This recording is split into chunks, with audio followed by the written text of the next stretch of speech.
Hey guys, welcome back to the channel. This is story about what if Naruto gets Sharingan from Sasuke part 1. Before I start, please do support for more amazing content and comments for part 2.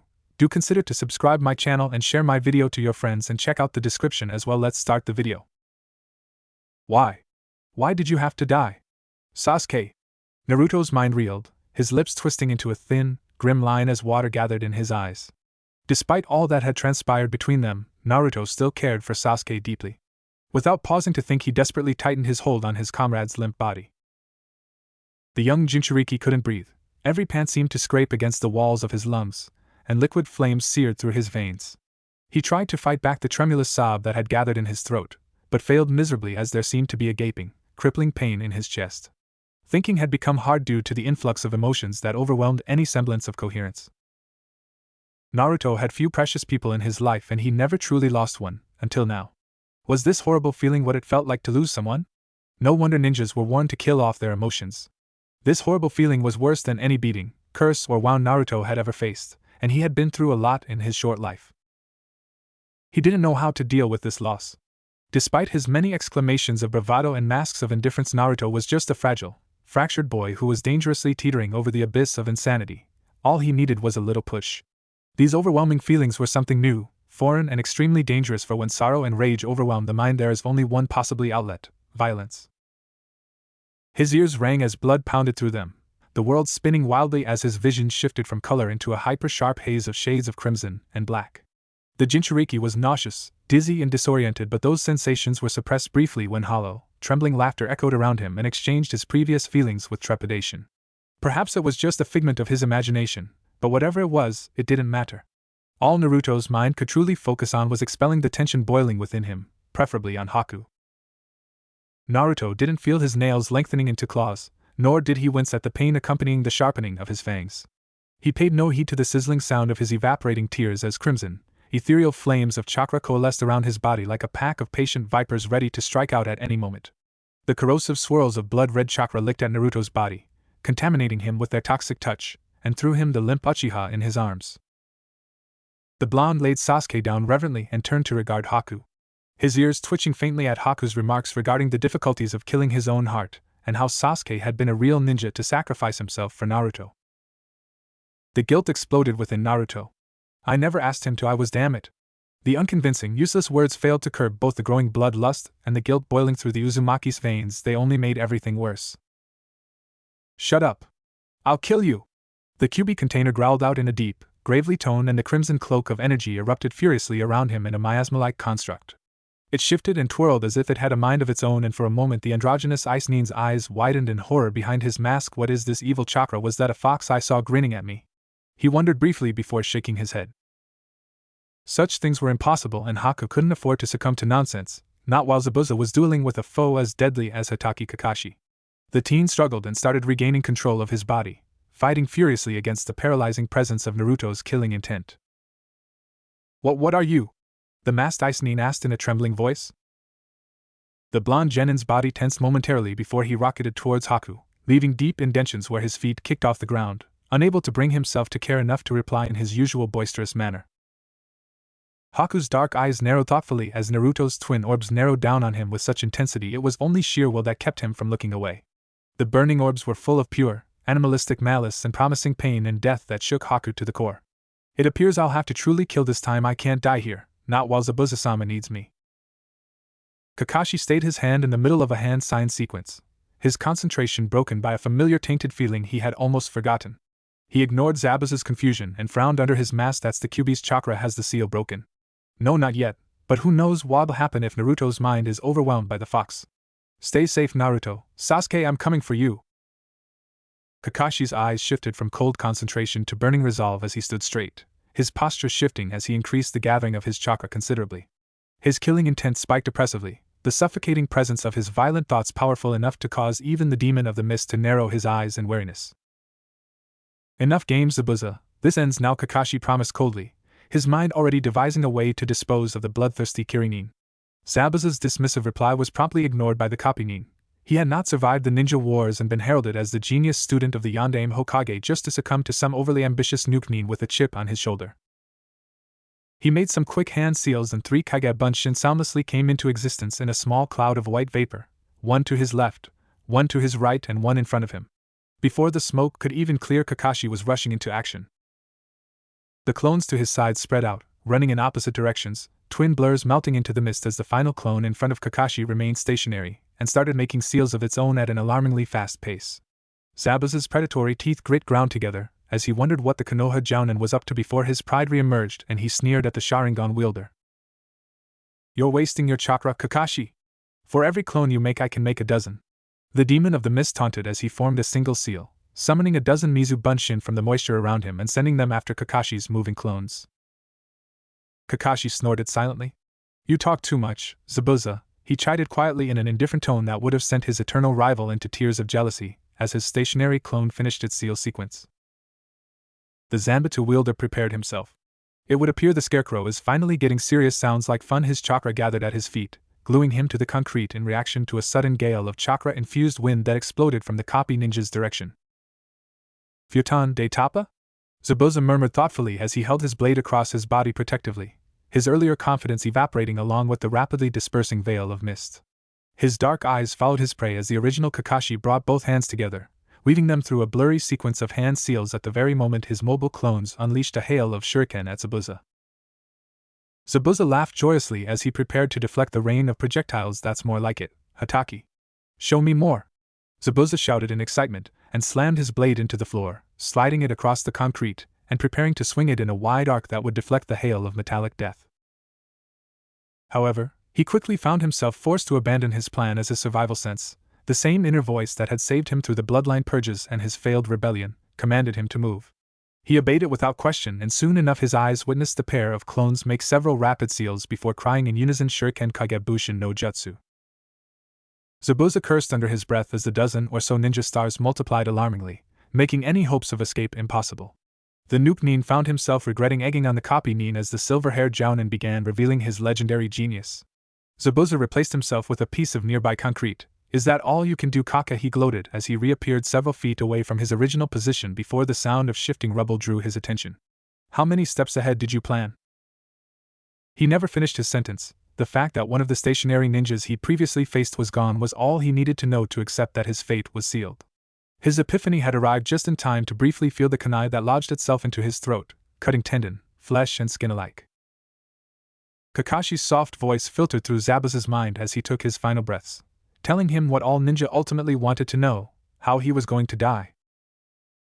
"Doton, Shinjuzanshu no Jutsu," Kakashi whispered. The sounds of their battle ceased, and then the brief silence of Zabuza's undoing was abruptly pierced by the sound of blood and flesh hitting concrete, accompanied by the ring of clattering steel, the demon of the mist having been slain and sent back to whatever hell was reserved for his bloodthirsty type.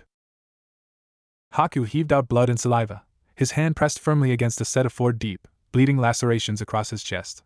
Desperation had already begun to settle deeply within him. The feral-looking Genin's monstrous onslaught had stripped him of hope. The blonde-haired demon in human form was rapidly closing in on its prey, and death's fingertips were already caressing Haku's soul. His mirrors had long since lost their effectiveness for anything more than substitution techniques, and the crimson-eyed juggernaut had literally punched through several of them. The dark-haired ninja was low on chakra, dizzy, and was nauseated by the sight of Naruto's regenerative abilities in action. No matter how deep his ice cut, or how lethal his strikes were, the crimson chakra healed it in a most grotesque manner that had finally drawn a series of dry gags from the ice Nin. The masked Nin paused with dreary acceptance just a moment before he felt Zabuza's chakra signature fade, the sound of his clattering blade chilling him to his very soul as his brown eyes widened behind his mask. "See, Zabuza-sama," he uttered in a choked tone. The feelings of fear and apathy that were leading him towards oblivion shattered like glass, and from the fragments a deep, foreign feeling arose in the Haku, a burning sensation that opposed both his nature and bloodline hatred. "Why you?" His voice eluded him as his teeth grit tightly, and "monster," his voice whispered out shakily. Haku knew it was foolish to blame the blonde for the copy nin's decisive victory, but perhaps if Haku had not been detained by fighting the berserker ninja he could have stopped Kakashi, for no foe had ever managed to best Zabuza while Haku was at his side. "If Kakashi took Zabuza away from me, even if I'm a broken tool, then I too shall take someone from him," the Hayatan user murmured more to himself than to Naruto, gathering all his chakra in preparation for his ultimate offensive jutsu. It was a technique Zabuza helped him devise only several weeks ago, but Haku hadn't been able to bring himself to use such a deadly technique on another living being, until now. Even the kindest spirit can break under the pressure of loss. Naruto's body trembled, the contaminated chakra coursing through his body numbing the pain, but it couldn't erase the nauseating smell of his rapidly burning skin. He trembled in disgust, fear and shock as he gazed at his hands, knowing that the unhealthy-looking red that had replaced his usual slightly tanned complexion was cause for concern. He was starting to get desperate and frustrated. Haku was a better ninja than he was, and even his infinite chakra and regeneration couldn't compensate for the fact that the Ice Nin was faster and more skilled. It was so hard to think clearly, and nearly impossible to concentrate with that infernal laughter echoing in his ears as the revolting heat burned within him, just beneath the surface of his skin. The Jinchuriki knew he should aim his strikes better, waste less energy in his motions, or maybe use kunai or shuriken, but he just couldn't stop and think for long enough to translate his fleeting thoughts into action due to the combination of the adrenaline rush, foreign bloodlust, and Haku's unrelenting barrage of projectiles and saban. He knew one thing and one thing only at that moment: something bad was about to happen. His slit pupils shrunk slightly, and he watched in a mixture of awe and trepidation as the air around Haku swirled violently. Tendrils of icy water slithered around visible torrents of supercharged wind. The shapeless elements seemed to shift and morph into a massive, cone-like shaped glacier. Hayatan Haku hissed through violent coughs, his eyes shut tightly behind his mask as he forced his body and mind past his physical and mental limits. Despite how ill and weak his blood loss made him, he would do this, for Zabuza. Saraya no Funu. Now that Sakura and Tazuna were finally liberated from the veil of mist, they had the chance to see a massive, serpentine dragon of ice being brought into existence. The creature seemed to roar before bursting into motion. Sakura's eyes widened in shock as the bi-elemental jutsu shot forth and slammed into her blonde teammate with incredible force, engulfing him in a maelstrom of freezing liquid and cutting wind. The impact sent the Uzumaki slamming into the side of the bridge with an audible crash. Naruto vaguely heard someone screaming as the sharp blade sliced through his skin, igniting impossible pain for scant moments before Arctic frost seeped deep into his bloodstream, slowing down his body. His gaze briefly flickered downwards, horror filling him at the sight of the ugly blue signs of frostbite. He realized numbly that the tortured screams were the sound of his own voice crying out in anguish, and for a moment he could have sworn a pair of massive, blood-red eyes flashed before his own, full of impatience. "Pathetic, you can't do anything alone, can you?" A booming voice chided before the fire within him exploded angrily, and all he could see was white, as his senses overloaded with pain. Kakashi's lone eye widened in horror as he prepared himself to run towards Naruto, only to pause in mid-stride as an oppressive killer intent slammed into him, forcing him down to his knees. "I don't need you, damn it! I'm the one that won't let anyone," Naruto's voice hissed out in a broken, gravely tone, inspiring hope and relief in the copy ninja just moments before a blurry shape rushed out of the debris, leaving a deep trail of broken stone in its path. The Ice Nin didn't even have a chance to register what hit him before the force behind a crimson glowing hand tore through him, violating his body as it entered through his ribcage before exiting his back. Haku choked on his own blood for a moment before the life faded from his body, leaving his corpse hanging in a bony heap against Naruto. "Hurt my precious people." "And Naruto?" Sakura's voice asked hesitantly as the steam slowly dispersed with the sea breeze and revealed the sickening visage of her half-dead teammate. Naruto's upper body was naked, the wind chakra having ripped his jumpsuit to shreds, revealing a series of deep, bleeding cuts. Sakura vaguely heard Tazuna gag and vomit as her eyes traced over the contours of the blonde's body, his skin covered with a grotesque pattern of blood, sinew and half-frozen skin that was painful to look at. Even worse was the poor state of his right arm, which was colored in a deep black blue, hanging loosely at his side, seemingly frozen dead. The Jinchuriki bit back the pain as he shook Haku off him and collapsed to his knees. The burning crimson around him swirled ominously as it healed his wounds in a sickening display of reforming tissue and popping bones. The Jinchuriki held himself up with his good hand as he violently coughed up blood and bile, his body trembling in a desperate attempt to deal with the painful ordeal and his general wooziness from the exposure to the lethal Yuki. Kakashi was tempted to go check on his student, but his senses caught the scent of multiple men, steel, oil, tobacco, and sake approaching, and he forced himself to remain calm and not jeopardize the mission. "Sakura, take Tazuna and go find Sasuke." Kakashi's voice cut through Sakura's horror-filled trance. She was hesitant, glancing nervously at her glowing, feral-looking teammate. But before she could muster the courage to obey despite the fear gripping her, Naruto coughed out a horrible confession in a bitter, morose tone. "Don't bother, he's dead, I killed him." A gleam of pain and sorrow briefly flashed across Kakashi's eyes, understanding the true meaning of Naruto blaming himself for Sasuke's death. He buried his woe under a mask of cold calculation. "I see," he said evenly. He watched as Sakura's eyes widened at Naruto's words before they watered. Her previous fears shifted into intense sorrow as no words could be spoken to convey her woe as she bit her lips to stifle sobbing. "Will you be all right?" he asked quietly, so only Naruto could hear him, knowing Sakura's soon-to-come outburst could wait a moment longer. "It is already healing me, I'll be all right, don't worry Kakashi-sensei," he said in a small, weary tone. The implications of what he lost, and just what exactly he had allowed himself to become dawned upon the blonde. The fox's power faded, his eyes shifting back to blue right before he was pushed him to vomit again, but for a different reason this time, self-loathing. Kakashi winced in sympathy under his mask. He knew Naruto was in a very fragile and dangerous state of mind, but helping him would have to wait. "Keep an eye on Sakura, I'll be right back," the Jounin whispered quietly and squeezed his student's shoulder briefly before turning towards the crowd of Ronin and mercenaries. The copy Nin pulled down his headband over Obito's Sharingan eye to conserve chakra and eyed the motley crew with cold indifference before he located the instigator of this tragedy, and his single visible eye narrowed. It was time to take out the trash. Gatu. While Kakashi was otherwise occupied, Sakura's eyes stung with tears and the dams finally broke and she started sobbing. Ninja rule number 25 be damned. She mumbled Sasuke's name over and over. She was scared and confused, her mind reeling with the enormity of the events.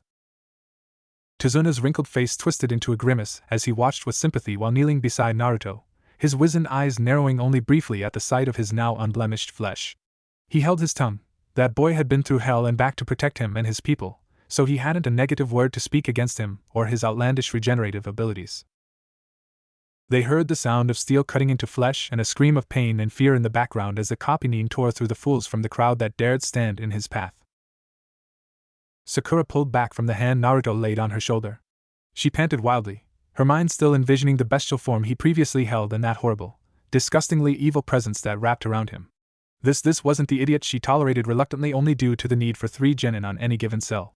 Hell, she was pretty sure he wasn't even human. "Don't touch me. You monster. Why? Why did you? How could you?" Sakura finally spat out after many inaudible stammers. She felt something inside her snap, her panic intermingling with a deep, primal fury as she glared hatefully at the ill Jinchuruki who had admitted that he killed her Sasuke-kun. Her tear-filled emerald eyes were accusing as she screened out her surroundings, narrowing her attention on the surviving Uzumaki. She ignored Tazuna's look of shock and Naruto's look of surprise. "I can't believe I trusted you. I thought you were an idiot, but you were tricking us all along, weren't you? All this time, you were waiting to get revenge on Sasuke-kun for humiliating you during the academy," she spat out and pointed at him accusingly. The blonde's eyes dulled as he bit his lower lip, submissively facing the stormy countenance of his sole remaining teammate. He weathered her fury without a word, and Tazuna could have sworn the child was far older than his years. Sakura's fist slammed into his face, knocking him onto his back before she straddled his hips and sobbed and reached behind her back.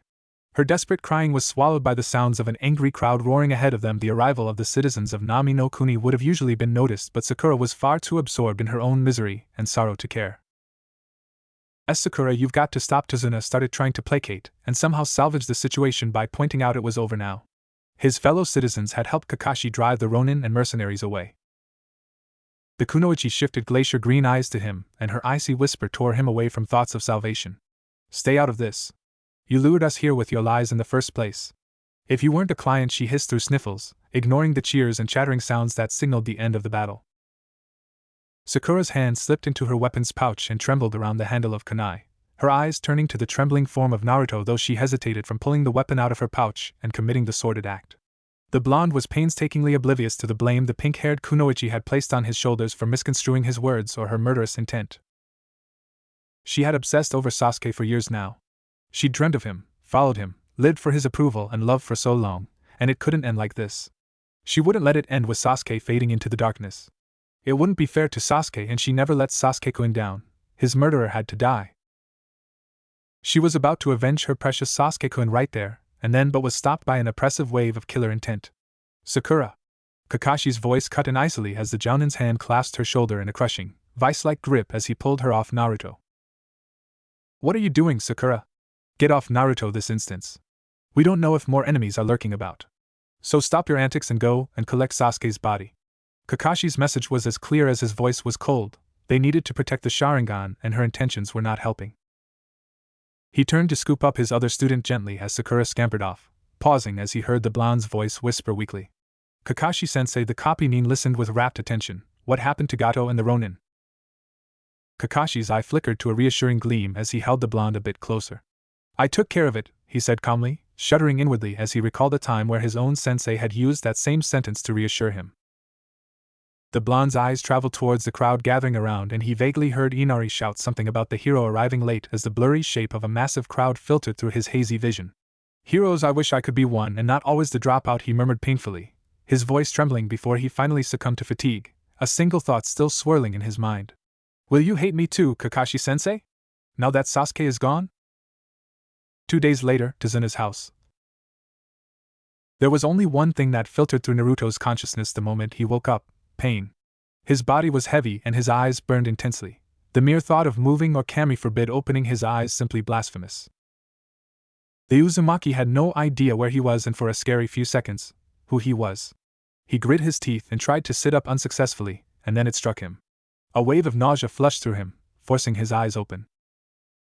A horrible sense of vertigo overwhelmed him as the room's bright light added with his nausea consequently elicited a repeated gagging before he threw up blood and vomit. What is this?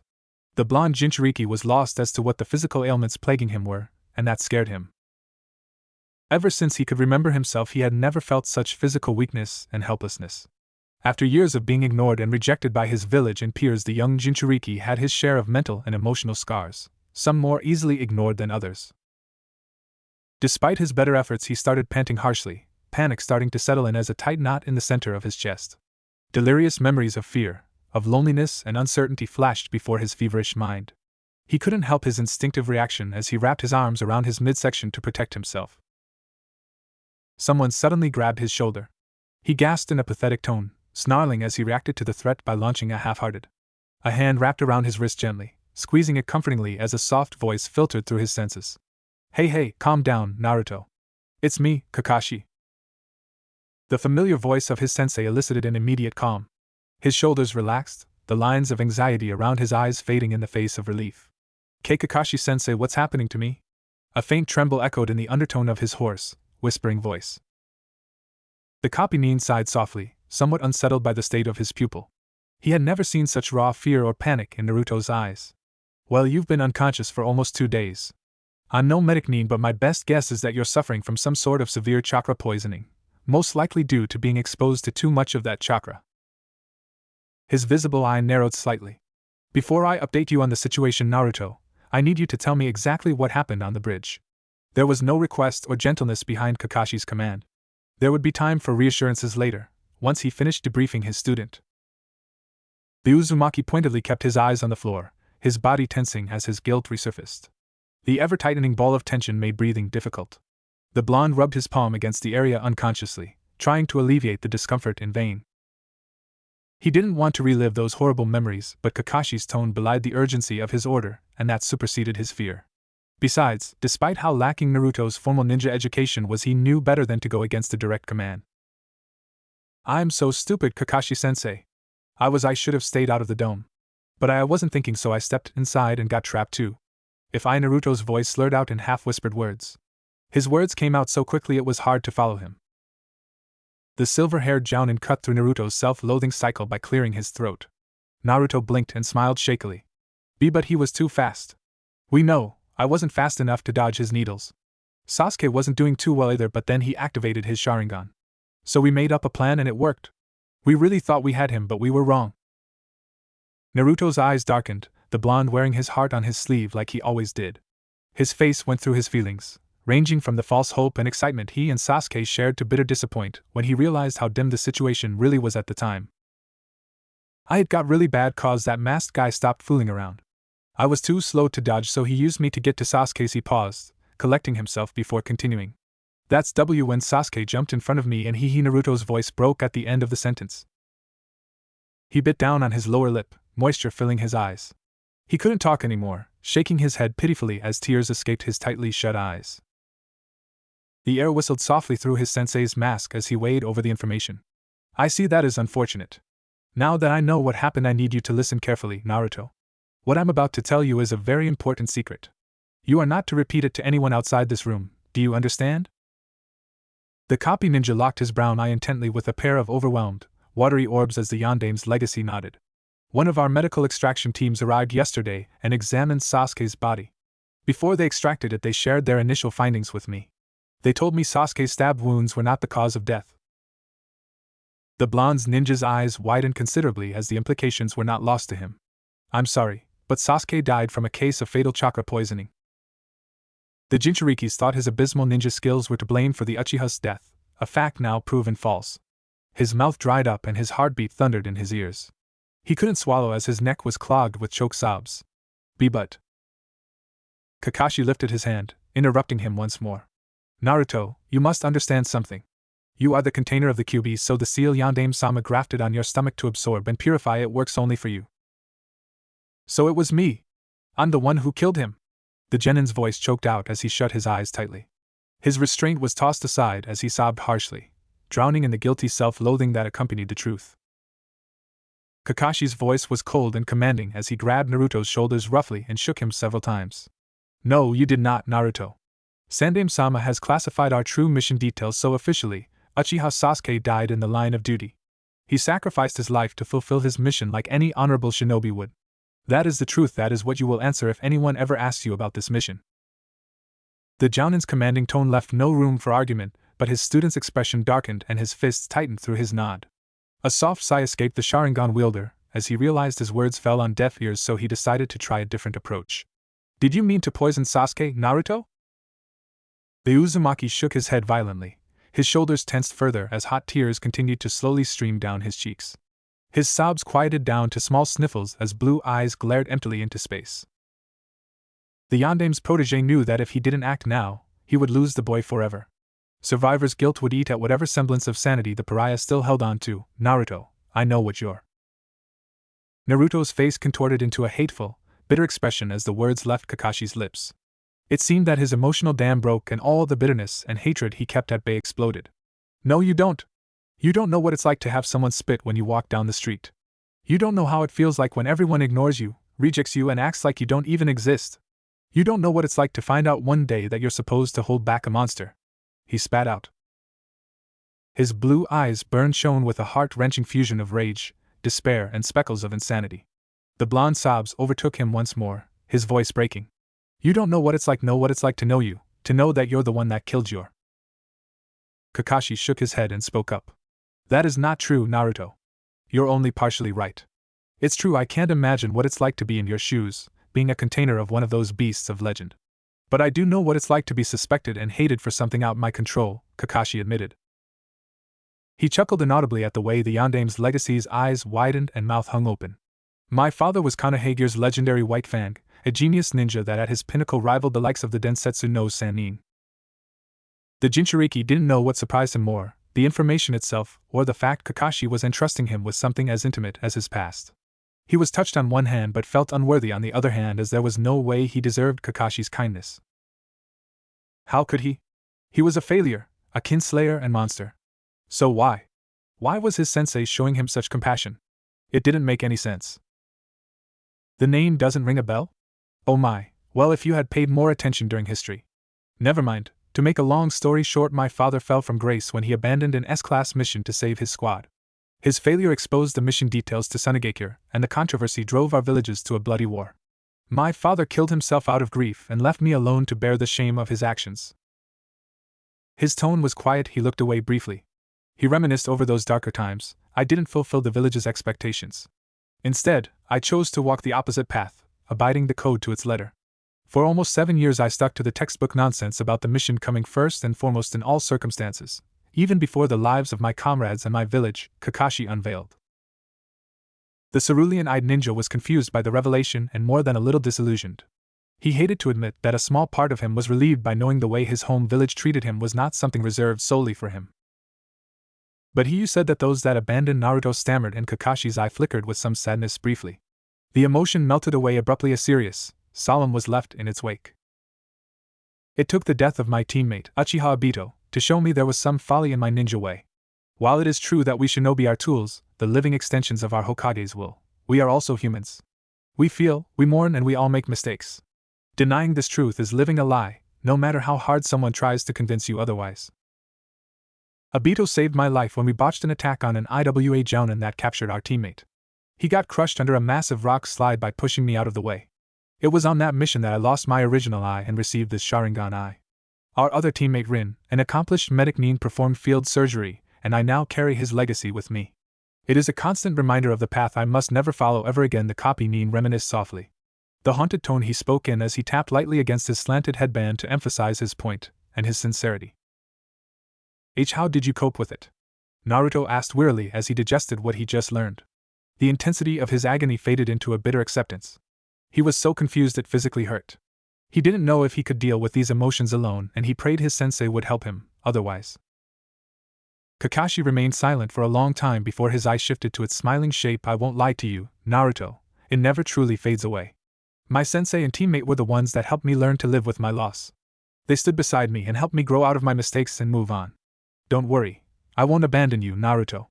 I'll stand by your side for as long as it takes. I promise. The Jinchuriki froze in surprise, his eyes wide. He couldn't breathe for a long time before his dreary and gloomy expression melted away and his lips twisted into the widest, most genuine smile the copy Nin had ever seen. The blonde's eyes filled with gratitude and relief, and he ignored all forms of sensei-pupil protocol and hugged his sensei tightly. Thanks, Kakashi-sensei. He knew things would never be the same, but the world seemed just a bit brighter now. If the genius managed to shoulder his loss somehow at Naruto's age, then perhaps the Uzumaki could as well. Kakashi's thoughts darkened somewhat as he thought of what would happen very soon when Sakura would make her presence known. His other surviving student had almost killed Naruto on the bridge. He hadn't addressed the hidden kunai he saw her reaching for, as she hadn't initiated her murder attempt when it happened. He had since reprimanded her and cautioned her from trying to kill Naruto once more, while advising her to try and calm down and think over things rationally. When he saw she remained broken, he tried to get her to open up to him, to explain what she felt regarding the whole ordeal and Naruto in particular. But the pink-haired girl was inconsolable. It seemed with the adrenaline gone and the threat of death removed from her shoulders, she folded into herself. She was a miserable, sobbing mass of depression and incoherent self-dialect. It worried him that despite his better efforts he couldn't get through to her, and he even had to knock her out several times to get her to sleep, even though she often woke up screaming from nightmares. He had no choice but to conclude that something within the pink-haired genin seemed to have died along with Sasuke, and he only hoped that several post-trauma psychiatric sessions would help straighten her up over time. He guiltily admitted that he ignored the signs of her mental instability in the past, omitting the references to her self-monologue, emotional imbalance, and violent tendencies from his mission reports. He did that because thought it was a passing phase and she would grow out of it as she and Sasuke and Naruto grew closer, but it seemed there was no denying the truth now. He had failed. What had been a slight behavioral disorder in the past may have just transformed into a full-blown dementia or deep mental trauma. It wasn't surprising in light of the traumatizing manner she confronted death for the first time while simultaneously losing her object of transference/obsession and her background as a sheltered civilian girl protected from the ugliness of life. By the way, Kakashi-sensei, just who was your sensei anyway? Naruto asked curiously, wondering who it was that influenced his sensei so much and helped him overcome these horrible emotions. The dog summoner was pulled out of his contemplations and smirked faintly under his mask. He replied in a mock disapproving tone, Irika will be very disappointed, Naruto. One would think you'd pay special attention to historical references to that particular person, Kakashi chided. A flat, impatient frown exchanged his earlier broken expression, and the years seemed to peel off his previously somber expression. Well, he wasn't anybody important. Just the man that one day became the fourth Hokage, he retorted mischievously. Naruto exclaimed audibly, shocked and mock-accusing, and the copy ninja chuckled softly at his rambling complaints of hiding something like that from him. Things are going to be alright, Naruto. I'll make sure of that. I won't fail another one of my students. Kaka, the familiar sound of Sakura's timid, slightly subdued voice echoed from the hallway. Several moments later the door snapped open, eliciting an inaudible sigh from Kakashi. Oh, so he's finally awake, Sakura commented flatly in a somewhat tense tone. She seemed to ignore her teammate completely, but the gleam in her eyes spoke otherwise. It was also noteworthy that the harder edge to her voice was the first one to surface other than despondence and depression in the last 24 hours. The blonde ninja's eyes narrowed faintly, and a sinking feeling in his stomach made him feel even sicker than before.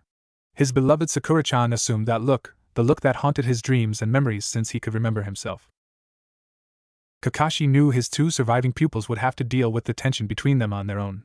The same situation, or at least a similar one, had transpired between him and Rin all those years ago, when Obito sacrificed himself and Minato-sensei hadn't taken sides either at the time. Therefore, despite his personal reservations, the Jounin decided that he would try to follow his own sensei's footsteps and let them deal with their troubles on their own, at least for now. I hope they can get over this. Sakura is no Rin, but then again Naruto is definitely not me. I'll stay on the sidelines as long as I can. Sakura, Naruto. I'm going to prepare some rations for our journey back. When I return, I'll carry Naruto until he feels well enough to walk on his own, so get ready. And Sakura, remember what I told you, Kakashi said before he slipped out the room silently, leaving his two charges alone. After the door slid shut, a tense silence remained in the room. Sakura-chan, are you alright? Naruto inquired shakily, his smile forced. The pink-haired kunoichi ignored him, her eyes cold and dismissive right before they wandered back to the wooden floor. The fact she blatantly ignored him only served to shatter the glimpses of hope his sensei's kind words had inspired just moments earlier. The blonde genin, afraid to put a foot in his mouth as he usually did, especially with how fragile Sakura's state of mind was, he had never seen her this quiet or detached before, and it scared him on some level. However, he couldn't stay silent for long. It wasn't in his character to be reserved. And so with his usual Uzumaki courage that bordered on recklessness, he tested the waters. Sakura-chan, I'm sorry about Sasuke. I tried to, but he's still. I know you're upset, but we'll be alright. We're comrades, aren't we? If we stick together, we can get over this, right? Sakura's disposition darkened at his words. The sorrow melted away from her eyes, icy green transforming into a pair of hateful, burning emeralds. Comrades? I don't know what you're talking about. How can I trust you? You're a traitor and a murderer. Sakura hissed balefully. Her voice was soft, but that made her words even more foreboding and painful than her usual screaming. The Jinchuriki sputtered, his wide eyes questioning and confused. Before he could muster a retort, the pink teen dove in for more. You always hated Sasuke when you were jealous because he was better than you. But that wasn't what made you do it, was it? It was me you wanted more than anything, and you couldn't handle knowing I'd never give you the time of day. Her voice was contemplative and quiet at first, but gradually it grew louder and rang with undertones of outrage and hatred. How could you murder him like that? How can you sit here and talk to me when it's your fault he's gone? Naruto blinked at her accusation, the absurdity of her comment inflaming a sense of anger and righteous fury. His sunny, apologetic expression shifted into a blank expression, and he held back the profanity and rage inside him by sheer willpower. What the fuck are you talking about, Sakura? I didn't. How can you? Damn it. Why do you keep on saying that? His harsh, icy tone was foreign to Sakura, the low tremble of his hoarse hiss quite a bit more intimidating than his usual loud tantrums. Her answer jammed in her throat. At first, the dead last's bright blue eyes seemed to darken to a nearly violet shade. Sakura shut her eyes. He's just trying to deny his earlier confession. He admitted he killed Sasuke-kun. You can't trust anything he says now. He's just trying to worm his way out of a death sentence. The voice of her ever-trusty alter ego, inner Sakura, cautioned mentally. Have you forgotten what happened already, Sakura-chan? He's a monster. You saw his glowing eyes, those fangs and claws. And that horrible chakra, don't you remember how evil it was? He can't be human. Don't let him confuse us, we know what he is now. A lying, manipulative that's biding his time, her inner self reminded her urgently. Perhaps she needed to convince herself by silencing any doubts or extenuating circumstances, or perhaps it was an attempt to also sway over the primary consciousness, but both facets of her psyche accepted it as the dogmatic truth. Any other explanation would be admitting her/their own utter failure and the inevitability of the Uchiha's death, something the pinkette could not stomach. Sasuke-kun was better than a victim of being dealt a shitty hand by fate. The fact the blonde seemed to shift in between innocent dead last and murdering monster so quickly only eased her conscience as she laid the blame on him. I know you'll do anything to get what you want. You proved that plenty of times during the academy. I know you killed Sasuke-kun. You said it yourself, so don't you fucking lie to me now. She pointed at him with eyes and finger alike. The Uzumaki shut his eyes tightly. His body trembled, the sickly, feverish heat within him returning. The nausea came back, a prelude to yet another fit of coughing blood into his hand. He panted heavily as he clutched his lungs, the crimson liquid obstructing his breathing.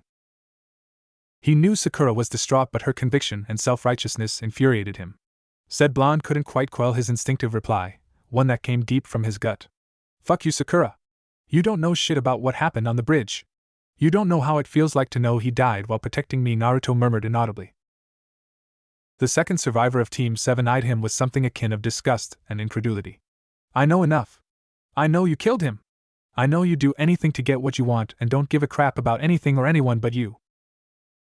Her accusing tone and dismissive eyes were the outward mask that concealed her internal glee at the broken expression that spread across the blonde's face that's showing him, Shinaru. Naruto couldn't believe his ears. She actually thought he was that heartless and selfish. Was that what everyone of their generation thought about him? That he was some stupid, selfish bastard that only cared about his dream and ambitions? The mere thought brought upon a new realization: he was a joke of a ninja. Even if the hatred of the Kyuubi was to blame for many of his setbacks, it wasn't like he took his studies seriously even when Irika-sensei offered to help him. A large portion of the blame for the ridicule of his peers was his own stubborn pride, his childish antics and naivety about relying on his own strength. Become Hokage? Not like this, I can't protect anyone like this, Naruto thought, a flame of determination burning deeply in his chest for the first time since Sasuke's death. He clenched his fist tightly to the point where his knuckles whitened. Sasuke was right, I am a dead last. It was my fuck up that got him killed. But I won't let that happen again. I'll change, I'll try harder. I won't let anyone I care for die because of me. Never again. Naruto resolved his new nindo silently before opening his eyes and glaring at Sakura darkly. Don't you dare look down on me, Sakura. You don't know shit about what happened on the bridge or about me. You're just a sheltered kid who doesn't know what suffering is. That's why I'm gonna ignore what you're saying now, because you don't know better. But you have no right to blame me for everything, he retorted angrily. Her slightly fearful expression shifted into a furious, self-righteous one. Her eyes flickering with insane anger. How dare that bastard talk to me like that? He's the one that got Sasuke killed and now he thinks he can talk back at me? Where does that motherfucker come from that he's trying to justify himself by saying I don't know anything? Her next words were uttered in a tense, foreboding manner. You aren't getting off the hook so easily, you son of a bitch. I won't let you brush this under the carpet. When we get back, I'll let everyone know exactly what you are and how you murdered Sasuke-kun. She began, only to be silenced by the sight of Naruto's pupils slitting. The innocent baby blue color shifted to a bright burning ruby that was something taken out of a nightmare. Naruto's fear, anger and bitterness, the emotions that welled inside him for years, finally erupted, and his heightened emotions invoked the demon's chakra once more. I'm not a monster and everyone knows that but you. And if you think I'm going to let you ruin my life, you've got another thing coming for you. The Kyuubi-influenced voice exploded out of his throat angrily. The intense furious heat he experienced on the bridge returning with vengeance as his chakra spiked ominously. Yes, I fucked up and Sasuke died, but it wasn't my fault and I did my best on this mission, unlike you. I won't let you steal everything I've worked so hard for, he shouted, a wave of killer intent sending Sakura to her knees as the tears fell from Naruto's eyes. I loved you, Sakura. I did everything I could to make you happy. And you shot me down, spat on me, hit me and hated me. Well, enough is enough. I'm fed up with your shit, Sakura. I won't let you shoot me down anymore, he growled as he slowly stood up. His footing was wobbly and his balance off due to his illness. Furthermore, the flaming chakra only served to augment his physical weakness. But he couldn't help it, she made him so mad. No, I won't let you. Naruto caught himself, realizing what he was about to do, and bit down on his lower lip tightly. Blood pooled in his mouth as he brought himself into a kneeling position, clutching his body tightly as he fought down the murderous Yuki that threatened to overwhelm him. He sank deep into his own subconscious, seeking out the tailed beast within him. I am not a monster like you, Kyuubi. I don't need your chakra, so knock it off, he shouted in his mind, screaming at the demon behind the sealed cage. The massive kitsune opened its burning red eyes and chuckled deeply in amusement. The dismissal and ridicule was apparent in its eyes as it spoke. Foolish little ninja, you can fight me, you can hate me and curse me all you want. But the longer you live in denial, the sooner you just how pathetic you truly are and come begging for my help, the ageless chakra entity promised before curling into itself. It pulled back its chakra, not due to its host's threat, but rather since it felt the boy's body was too weak to sustain its Yuki. It would do no good to kill its warden, at least not yet. So for now it was satisfied with waiting patiently for another chance to corrupt its host. Naruto was torn out of his own mind by his survival instincts screaming at him to move. I could never love a monster like you, she screamed and reached for her weapon pouch. And you bet you're lying, backstabbing ass, I'll scream to the high heavens about what you did, you fucking bastard. She grasped a kunai and whipped her hand forward, sending it flying forth at the immobile Naruto. First he murdered Sasuke-kun, now he wants to murder us too, Sakura-chan. You heard him, he'll stop us from exposing him at any cost. He really is a demon, he'll do whatever it takes to get his own. You know what has to be done, inner Sakura supplied passionately, goading her primary ego on. The Jinchuriki tried moving out of the way, but he knew he wouldn't make it in time in his weakened physical state. Therefore he aimed to minimize the damage, but before he could, a blurry shape knocked him to the ground. Someone deflecting the kunai, and it missed Naruto's jugular just barely before sailing harmlessly into the wall behind him. She actually tried to kill me? I can't, Sakura? Kakashi was kneeling beside Naruto, his hand pushing the blonde against the ground. His head was bowed before it rose slowly to glare at his pink-haired student. His single brown eyes flashed with such intensity that Sakura nearly wet herself. Sakura! What is the meaning of this? His voice hissed out in a commanding manner. Sakura's eyes filled with tears as fear, paranoia and panic flooded her, making her eyes flash with a truly wild and somewhat deranged gleam as she pointed at Naruto. Look at him, sensei. He's got red eyes. His chakra's red. He's a monster. He killed Sasuke-kun and he said that he'll. The pink-haired's voice was a shrill, shuddering one as she shouted desperately, trying to convince her sensei to join her cause. To her great disappointment and misfortune, she only found her sensei's anger growing along his homicidal impatience, as he didn't allow her to tell him of Naruto's threat. Sakura, what the hell are you thinking? I told you Sasuke died in the line of duty, and Naruto here put his life on the line to both avenge Sasuke and protect Tazuna-san, he clarified with finality, his tone as crisp and icy as the gleam in his eye. I let your previous murder attempt slip because you were distraught and confused. But I explained things to you since then, didn't I? I don't care how sad and angry you are now, you're out of excuses and there is only so much I can turn a blind eye towards. I should execute you now for this treason, but enough blood has been shed for one mission, so I'll leave your fate to Hokage-sama. Now you had better keep away from Naruto or I'll be forced to kill you myself. Do you understand me, Sakura? His words were harsh, clipped, and seemed to put the fear of death in his young pupil. The gleam in his single brown eye was so terrifying Sakura could barely breathe, more so offer an argument against him, so she nodded helplessly and bolted out of the room fearfully. He's got Kakashi-sensei wrapped around his finger, maybe even Sandaime too. I can't trust Kakashi-sensei anymore. I hope when we get home I can make Hokage-sama see the truth. Kakashi watched Sakura bolt in tears and shook his head slightly. What a mess this is going to be, one hell of a walk back to Konoha. He sighed softly as he patted his blonde pupil's back consolingly. Don't worry, Naruto, we'll figure something out. Get dressed, I'll carry you. The copy ninja coaxed the Uzumaki quietly and slipped out the room. He caught the sight of Naruto's reserved and somewhat forlorn expression just before he slid the door shut behind him. He knew Naruto would never forgive Sakura, she had abused him for so long, and yet he still loved her. But to have all the blame placed on his shoulders, to have her nearly kill him was unforgivable, even for someone as caring and loyal as Naruto.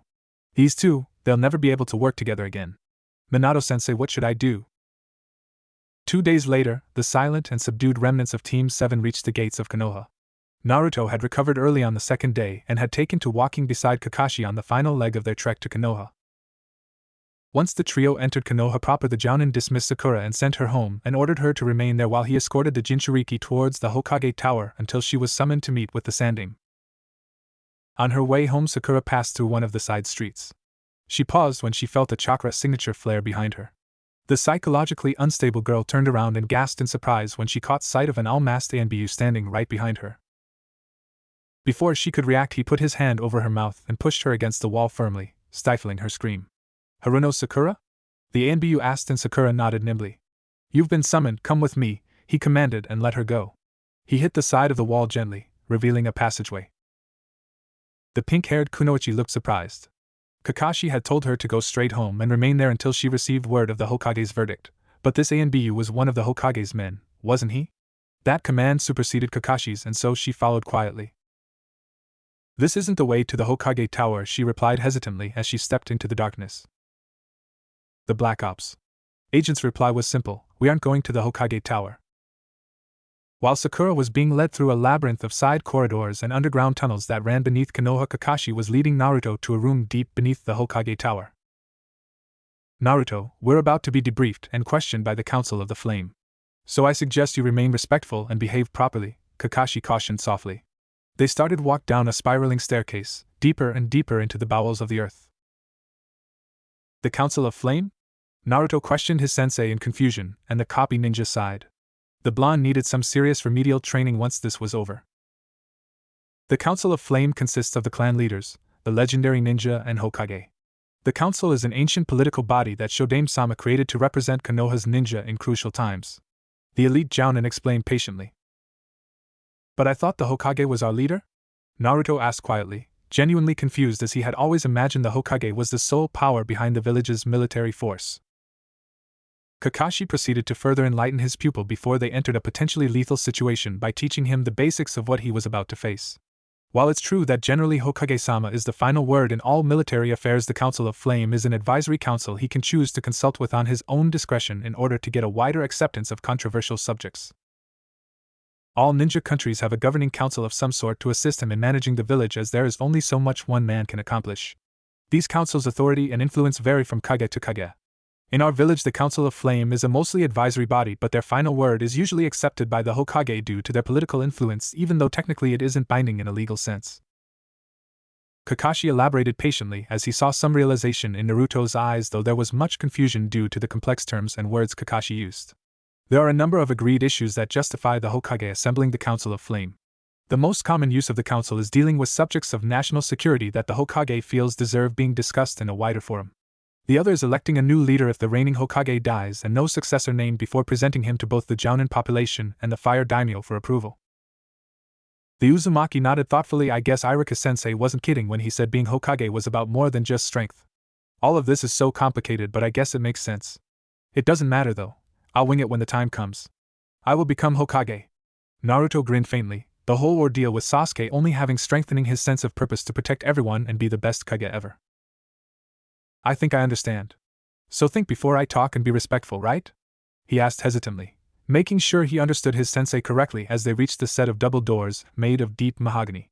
Kakashi nodded as he led Naruto into a dimly lit room. The room itself was a huge hexagon that consisted of a large open area with a long table in its center. The floor's tiles were carved like the rings at the base of a tree. At the 8 corners of the room 8 pillars rose into the darkness, torches hanging within them and granting the room the atmosphere of being in the base of an ancient tree. It contained many carvings of figures Naruto imagined he would have recognized had he listened during his history lessons with Iruka-sensei, though he easily recognized the Hokages of old and his idol, the fourth. Around the table sat many people Naruto recognized from his academy days as the parents of his peers. The Inoshikacho trio was sitting on the right side of the table, all solemn and serious as the death of the last Uchiha held dire implications they could not ignore. Beside them was the empty seat that was once reserved for the Uchiha clan's representative, vacant ever since the murder of Uchiha Fugaku. Across from them sat Aburame Shibi, his body enveloped in his dark baggy clothes as he pushed his glasses up the bridge of his nose. To his left sat Inuzuka-tsum, her feral disposition twisted into an impatient, slightly nervous one as she disliked these meetings with passion. Some of the worst and most dreadful decisions in the current history of the Leaf were suggested within these walls, and she hoped that this pattern would not repeat itself today. To the other side of the Aburame leader sat the head of the Hyuga clan, the venerable Hayashi. His silver eyes were blank and icy as usual. His porcelain-like features belied nothing of his inner thoughts, though his gaze did shift to glance at Naruto when he stepped into the chamber. At the head of that side of the table sat the one man Naruto did not recognize at all. He was old, if a bit younger than Sarutobi, though it was hard to tell since half of his face was covered in bandages. The man's left arm was also seemingly missing, and for the very brief moment he glanced at the blonde, the Jinchuriki felt tingles run up his spine at the coldness of his penetrating gaze. Also, there were another 3 vacant chairs where Kakashi and Naruto now stood. No doubt they once belonged to the Densetsu no Sannin. At the head of the table sat the Hokage and his former teammates/advisors. Sarutobi was the only one that smiled, while the other 2 elders simply glared at him quietly in an unsettlingly emotionless glance. Naruto kept his face calm as Kakashi walked over to the table and stood silently side by side. I've summoned the Council of Flame today in order to discuss and analyze the events that transpired 3 days ago in Nami no Kuni. Mainly, we must review the events surrounding the death of one Uchiha Sasuke and its consequences, Sarutobi narrated neutrally. He signaled the meeting was now in session by spreading his arms to allow the council to speak freely. Kakashi, you are the senior ninja on the scene. How exactly did Sasuke get separated from you, his Jounin sensei? Koharu questioned quietly, and Kakashi was surprised the elders didn't immediately tear into Naruto, but he wasn't one to argue with any luck that was thrown his way. We were attacked by Momochi Zabuza, an A-class nuke-nin, and his accomplice, a boy named Haku, a wielder of the supposedly extinct Hayatan bloodline limit, Kakashi explained. Naruto was not with the team on the bridge initially as he suffered from mild chakra from training too hard the previous evening. Naruto held back a groan, realizing how idiotic that was. Allow me to make sure I understand correctly, Kakashi. You allowed part of the guard detail to train to the point of chakra exhaustion when you knew an A-rank nuke-nin was on your trail. I cannot help but question your reasoning, Hataki-san, Hayashi exclaimed, his silver eyes narrowed slightly. The Hyuga horrified by the strategic ineptitude and borderline stupidity, but reserved judgment until he heard all the details. Kakashi rubbed the back of his head and seemed a bit sheepish. Zabuza was injured in our initial confrontation, as my mission report states. He wasn't expected to surface while they were training, and to be honest, Naruto never suffers from chakra exhaustion for more than several hours at a time due to his burden, the copy ninja replied. He left the catalyst of his pupil's abilities unspoken, as all members were aware of his condition. It turned out for the best because he managed to save the client's family and prevent a hostage situation. Hayashi looked thoughtful for a moment before his expression smoothed out to its stony mask once more as he nodded. The council accepted the exonerating circumstances due to Naruto's tenant, so they apparently let it slide, at least for now. Kakashi knew his decision was controversial and he might have to rebuild his credibility as a sensei if he ever wanted to command a genin team with anyone belonging to a clan again. Though he admitted to himself that after this debacle he wasn't very eager to assume that role anytime in the near future. Naruto-san, how exactly did Sasuke die? The Aburame had cut to the chase, his blunt, direct approach in any quest for knowledge quite renowned amongst his peers. The Jinchuriki started faintly at being addressed directly by the council, and nervousness welled within him as all the eyes locked up him. Some were curious while others were openly inquisitive. He exhaled shakily as he tried to arrange his thoughts. I underestimated our enemy. He and Sasuke were locked in some kind of dome of ice mirrors, and instead of staying outside I got trapped inside too. He swallowed faintly as he watched Danza scoff openly. Perhaps it was his imagination, but he could have sworn Sarutobi's eyes leveled a glare at the War Hawk and silenced him wordlessly.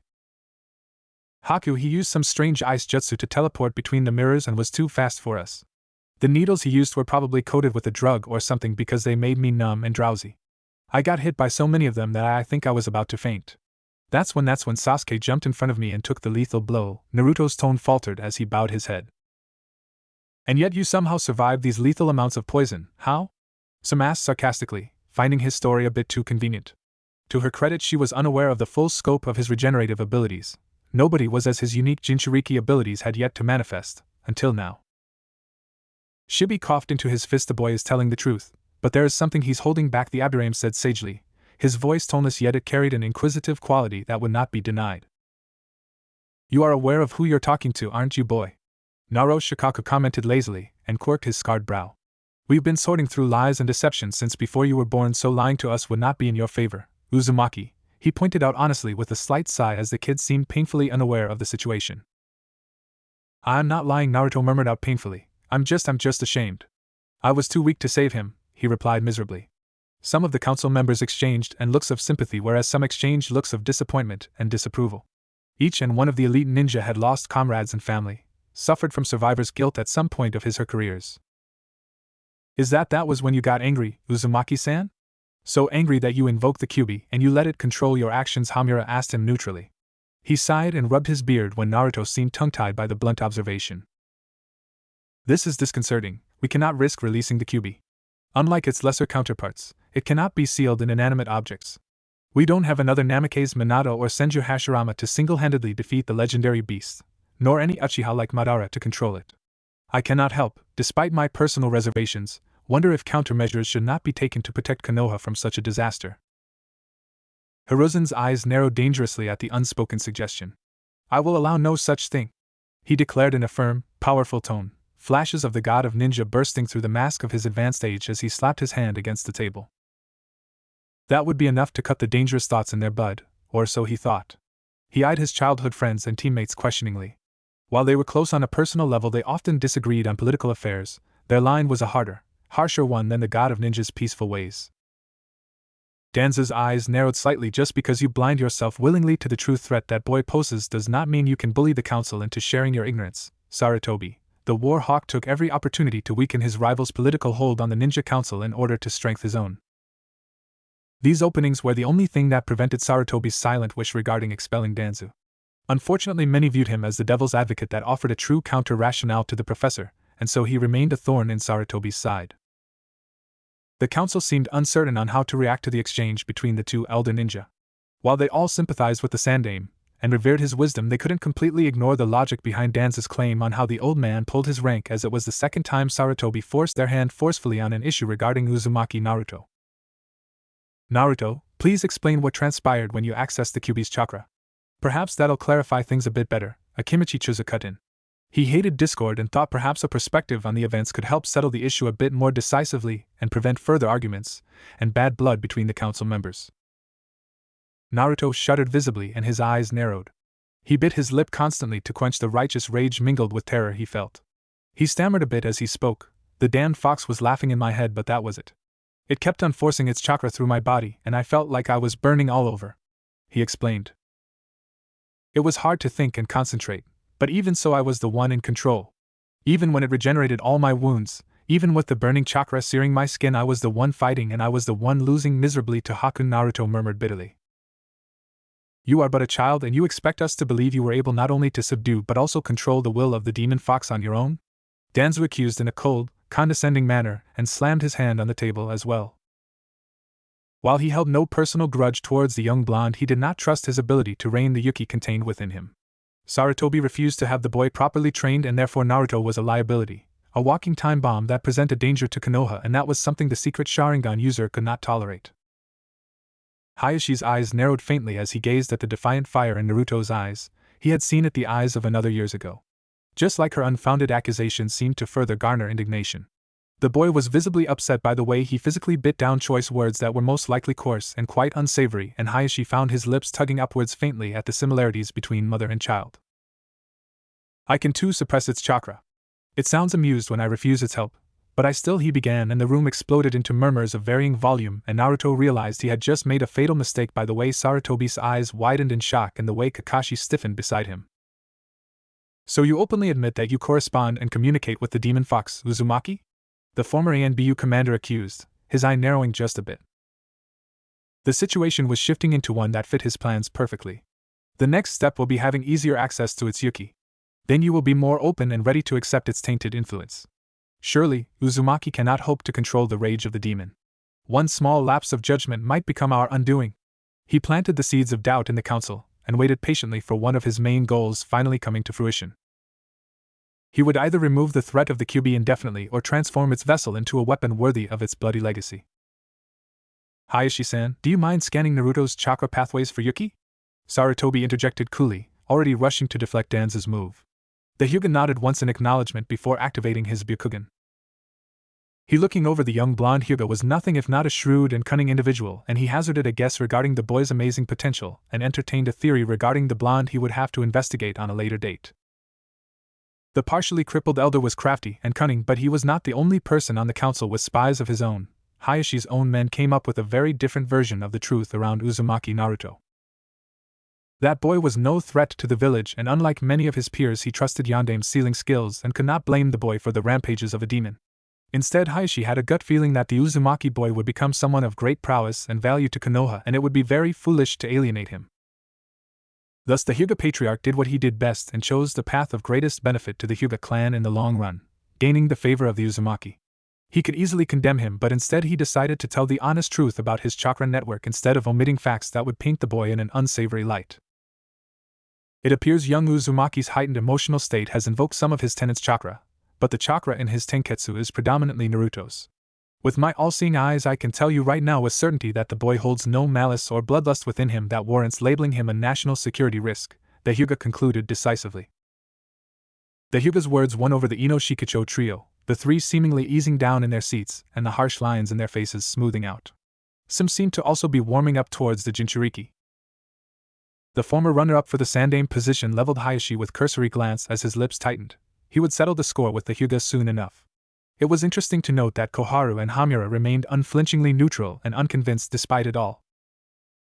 Be as that may, we have no guarantees that the demon's influence will not grow as the Jinchuriki ages. Today we lose the last Uchiha. Tomorrow it might be one of your clan heirs that falls due to his condition, the supposedly one-eyed council member replied sternly. I'm afraid that the immediate revocation of his ninja status and indefinite incarceration are necessary, as the path of execution is most certainly out of the question. Koharu rubbed her chin thoughtfully. While Yandame-sama's seal work was at his time considered legendary, the Kyuubi has never been sealed before. Even the Hachibi, the second strongest bijou, came nowhere near the Kyuubi's power. I hold no qualms against young Uzumaki-san on a personal level, but we must not forego our duty and make a hasty judgment. We've all seen what happened to the containers of the weaker bijou when they are allowed to operate unchecked. Everyone briefly glanced at Danzo, The War Hawk had lost his full battle ability when his arm was crushed and half his face was pulverized by the crushing sands of the Jinchuriki of the Ichibi no Shikaku, the weakest Bijuu, in the last days the third ninja war between Konohagakure, Iwagakure, and Sunigakure. He only survived with his life because the Sannin had all intervened directly in the conflict and repelled Suna's human weapon, much to Sarutobi's chagrin in retrospect, but Danzo was a powerful ANBU operative at the time. Naruto felt the cold touch of fear as he saw Shibi nod thoughtfully, and Tsum shake her head and looking conflicted once more. His eyes fell to the ground and clenched his fists so tightly his hands nearly bled. The injustice nearly brought him to tears because it seemed he just couldn't catch a break in his life. Since he could remember, it seemed like fate was determined to pit everything against him and make his life hell. Kakashi eyed the proceedings worriedly before he noticed Hayashi's lips twitch just slightly. His silver eyes locked on something behind Kakashi. The copy ninja's nose twitched as he sniffed the air before he grinned widely under his face mask and squeezed Naruto's shoulder. "Don't worry, Naruto. It's going to be okay," he whispered reassuringly, and before Sarutobi could pull rank in an attempt to salvage the situation, a different voice cut in and beat him to the punch, coming from the shadows of one of the corners of the room. "You guys have got to learn to loosen up, the seal's foolproof. I've examined its schematics thoroughly." A man stepped into the light, his face the mask of disappointment, an ire that made many of the council bow their head to avoid his piercing brown eyes. "You seem so suspiciously mistrustful of my pupil's work in his death. But I guess considering what we're dealing with, I can let it slide this time." The man's white hair swished as he glided across the room and stood beside Kakashi, smirking faintly. "But have no fear, Jiraiya-sama is here. I'll examine the seal for you," he exclaimed dramatically and patted Kakashi on the back cheerfully, almost knocking the silver-haired Jounin to the ground. "Besides, the squirt here and can handle it. He was Minato's prized student for a reason. You know, he is an intermediate seal master. With a little guidance he could easily learn the machinations of the seal as well," he pointed out while gesturing at Kakashi with his thumb. The room filled with murmurs. It had been a decade since the Toad Hermit set foot in Konoha. It was common knowledge that the mere sight of the Hokage monument pained him. There were also rumors regarding his estranged relationship with Sarutobi when said Hokage denied Jiraiya's request to take the baby Naruto away from Konoha to live in an isolated location where he could grow up normally. "Jiraiya, you really are my most trustworthy student even after all this time and all our arguments." Hiruzen's face brightened at the sight of his wayward pupil, while Naruto looked at the odd-looking man with slight suspicion but with a great deal of relief and thankfulness. The massive man slapped his hand on Naruto's shoulder and grinned in a way that reminded him of his own grins. "Ha! Imagine that. I wonder how our enemies would react if they knew the Council of the Leaf was afraid of this pipsqueak." He joked and chuckled inwardly at the blonde's shocked then outraged expression. The resemblance to his parents was unmistakable. "With all due respect, Jiraiya, your interference is not required at the current time."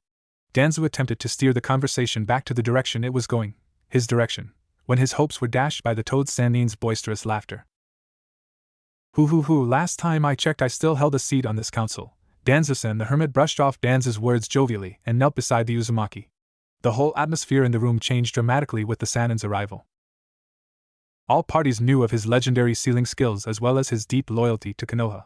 Where Tsunade merely sent the occasional medical research paper and small bits of information to Sarutobi, and Orochimaru betrayed and abandoned the village completely, Jiraiya was the only Sannin that truly remained part of Konoha through thick and thin. "Remove your jumpsuit and shirt and then channel some chakra for me, boy," Jiraiya commanded softly, and Naruto numbly obeyed, somewhat awed by the man's presence and how he single-handedly turned the tide regarding his ultimate fate. The Toad Sannin examined the seal thoughtfully and smirked. "Pure genius. He really did outdo himself with this one," he murmured thoughtfully before standing at his full height and taking a step back from Naruto.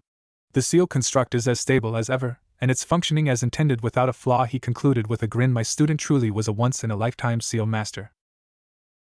Jiraiya turned to the council and smirked slightly. "However, to alleviate all of your concerns, I'll just conduct one more test to make sure. Hayashi-san, watch the seal's machination while the boy channels the Kyuubi's chakra." Naruto blinked in shock and looked somewhat fearful, but the odd man's cold brown eyes left him with no other choice but to obey. Naruto shut his eyes and concentrated on appearing before the massive seal gate and looked into the endless darkness behind it. "Oh, Kyuubi! See, could you give me some of your chakra, please?" Naruto asked hesitantly, trying to be polite to the nine-tailed calamity while licking his lips slightly in nervousness. The fox popped one eye open and regarded the human before it in boredom. "Oh, so now you want my chakra, do you? I don't think so. Go away, Nigen. I don't feel like dealing with your loud voice at the moment." The demon fox refused dismissively, and shut its eye once more, seemingly returning to sleep, curled within its many tails. Hey, you stupid fox! If you don't give me your chakra, those old bastards might execute us both! Naruto shouted angrily. His patience had run to its end. His panic and urgency overwhelmed his rational thoughts that would have cautioned him on the insanity of threatening the crimson fur-tailed beast was quite unwise at the very least and suicidal at worst.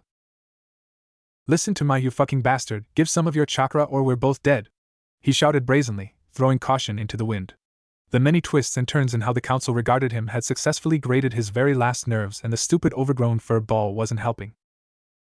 The Kyuubi opened both of its eyes, the massive orbs narrowing dangerously as it growled at the blonde in deafening decibels. It slammed its massive paw against the gate, effectively shaking the entire area. You dare threaten me? The Kyuubi no Kitsune. Insolent ninja, I'll eat you! Its killer intent ran rampant as its snout slammed against the bars of its cage. Naruto struggled to remain standing, but slowly his outrage turned to curiosity, as he watched the fox fail miserably at breaking out of its cage. Ha! As if you could! You're stuck behind those bars, bastard fox! It's not like I want your tainted chakra anyway, I just need a little so that white-haired old man can prove the strength of the seal, Naruto retorted with a small grin as he locked eyes with the ageless entity. If you don't want the Yandame's victory over you to be the last, I suggest you cough up your chakra. The Kyuubi was not impressed at the pathetic sack of flesh, even if he hadn't wet itself in its presence. Nonetheless, the simian had a point. Humans were flighty, panicky creatures that needed constant reassurances. It would be best not to test how far they would go to remove a threat. I'm only doing this because you're too stupid to get us out of this situation on your own, Nijin. So just this once I'll grant you some of my chakra for free. Now get out of here, the stench of your smugness and relief is nauseating. Do not think this is over. You insolent little insect. I will eat you yet, on the day you succumb to your insecurities and realize that without me, you're nothing, the Kyuubi thought vindicatively. It had lived for ages. It could wait patiently for its chance. Jiraiya chuckled inwardly as he watched the seal flare and red momentarily before crimson chakra erupted from beneath the Uzumaki's tanned skin. The miasma-like chakra licked against its jailer's skin hungrily, grasping for something to grab and destroy with all the bone-chilling killer intent of its source. Naruto stood steadfast against the burning sensation compacted in his chest. He held a calm and concentrated expression as he endured the sickening heat. His muscles tensed further as the fox's laughter echoed in his ears. The amused and malevolent sound only served to strengthen Naruto's silent vow to never again approach that fox again if he could avoid it. Meanwhile, Hayashi's eyes narrowed thoughtfully, watching the swirling seal pulse like a heartbeat, thrusting repeated, sequenced doses of Yuki into the young Uzumaki's body. If it were left to that, he would conclude the boy's fate was death, but instead of overwhelming the boy, another set of seals filtered the chakra and converted some of it into human chakra, thus diminishing from the Yuki's intensity and distributing the remainders through the blonde's tenketsu equally. That was the moment the Hyuga realized, as Jiraiya had earlier, with a glance alone, the true depth of the fourth Hokage's genius. Hayashi explained the machinations of the seal, and Jiraiya filled in the details where the Byakugan wielder lacked the professional sealing terms, and in the end the Toad Sannin smirked widely. As long as little Naruto here, if trained properly, he shouldn't have any problems with the Kyuubi's chakra. On the contrary, his ninja abilities will grow far beyond our comprehension, the Toad Sannin declared with a reassuring thumbs-up gesture. Naruto inwardly cheered and couldn't stifle the huge foxy grin the declaration elicited, as his body seemed to teem with renewed vigor. Naruto, you're dismissed. We still have issues to discuss. I will summon you later so we can talk further, Sarutobi informed him calmly, his eyes flickering briefly with weariness as he saw the slight twitch in his student's left pinky.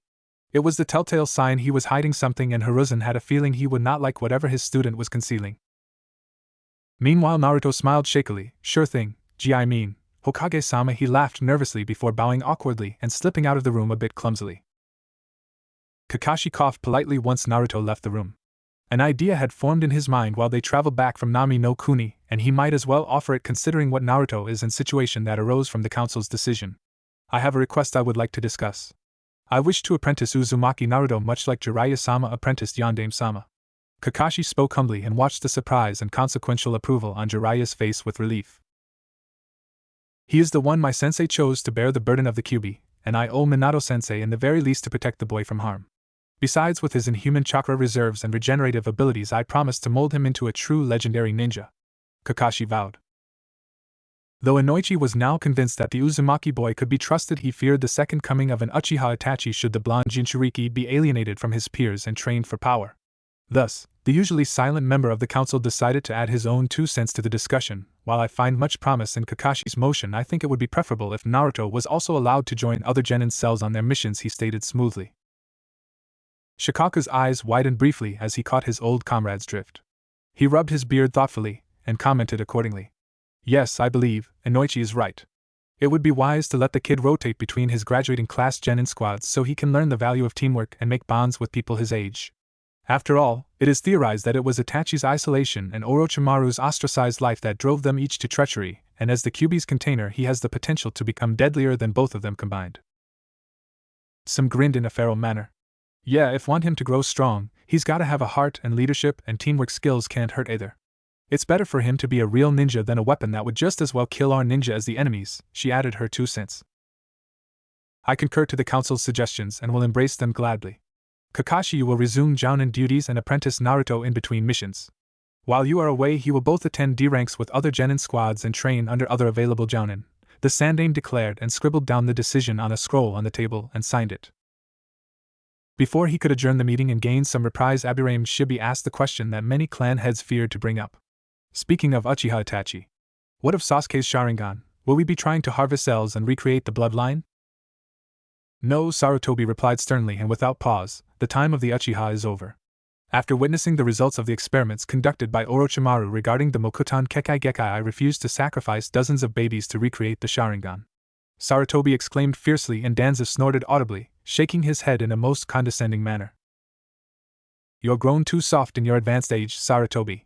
The war hawk stood up to make his point, leaning against the table shakily. The Sharingan has been one of our trump cards all throughout the last 3 ninja wars.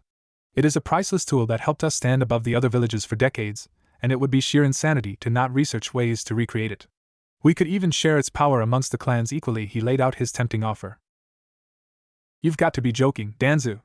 Jiraiya cut in rudely and smashed his fist against the wooden table angrily, his killer intent flooding the room, causing the ninja around him to shift uncomfortably. Sarutobi-sensei's right, we can't just experiment on kids like that. We're better than that, and we don't need the Sharingan to be mighty. We're strong enough as it is now, we've done fine without it for the last 5 years, the Toad Sannin argued furiously. His charismatic tone and the reference of being compared to the likes of the despicable traitor swayed most of the council on his side immediately. Besides, even if we did have the children to spare, you of all people should know the statistics written down in the recovered documents from the snake's various labs. Only 0.5% of bloodline recreation subjects have ever survived, and that was only because Orochimaru, arguably one if not the most talented genetic researcher on the continent, was conducting the experiments himself, Jiraiya admitted bitterly. Just thinking of his former teammates' sins still haunted his dreams, and every time he relived them it hurt. Hayashi stood up as well. It was not too long ago my clan suffered from the coveting of bloodline limits by Kumogakure. Therefore, the Hyuga clan will never condone such blasphemous practices. We will fight it to the last drop of our blood, he threatened coldly. The pain of losing his twin still fresh even after all these years, and the clan had yet to fully heal from the fracture caused by Hizashi's sacrifice in Hayashi's stead.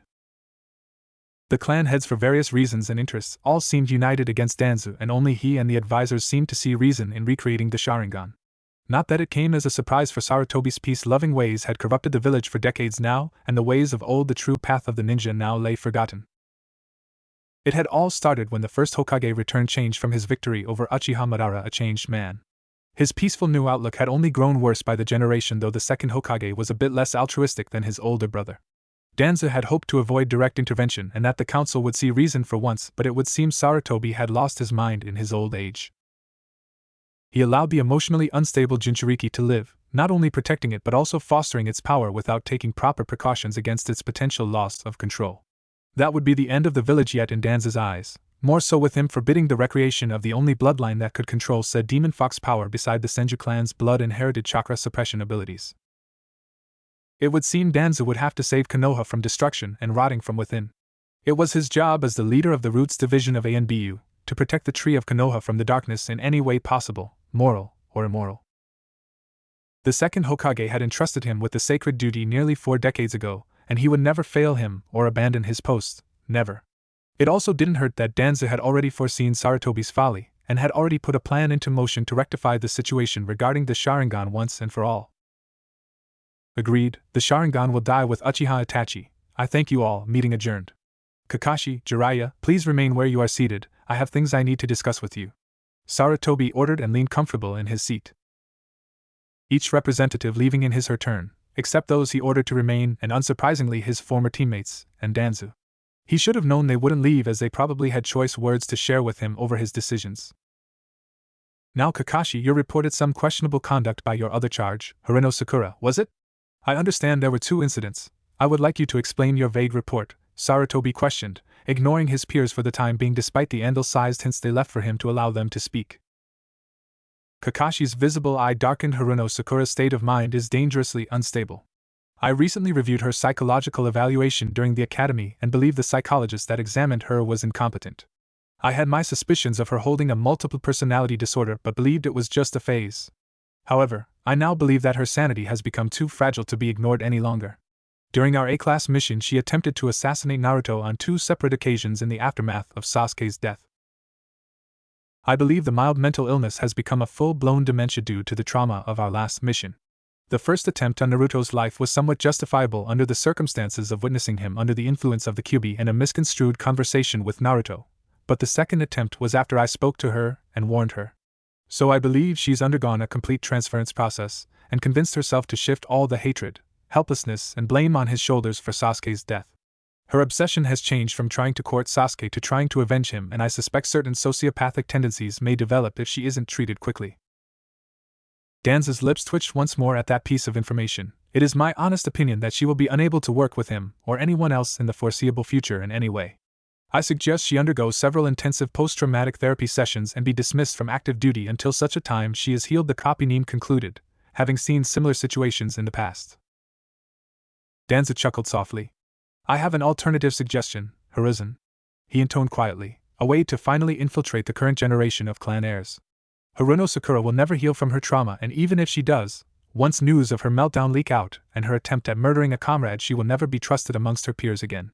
Give her to me, Sarutobi. I will train her and transform her into a true kunoichi that wouldn't shame Tobirama's age.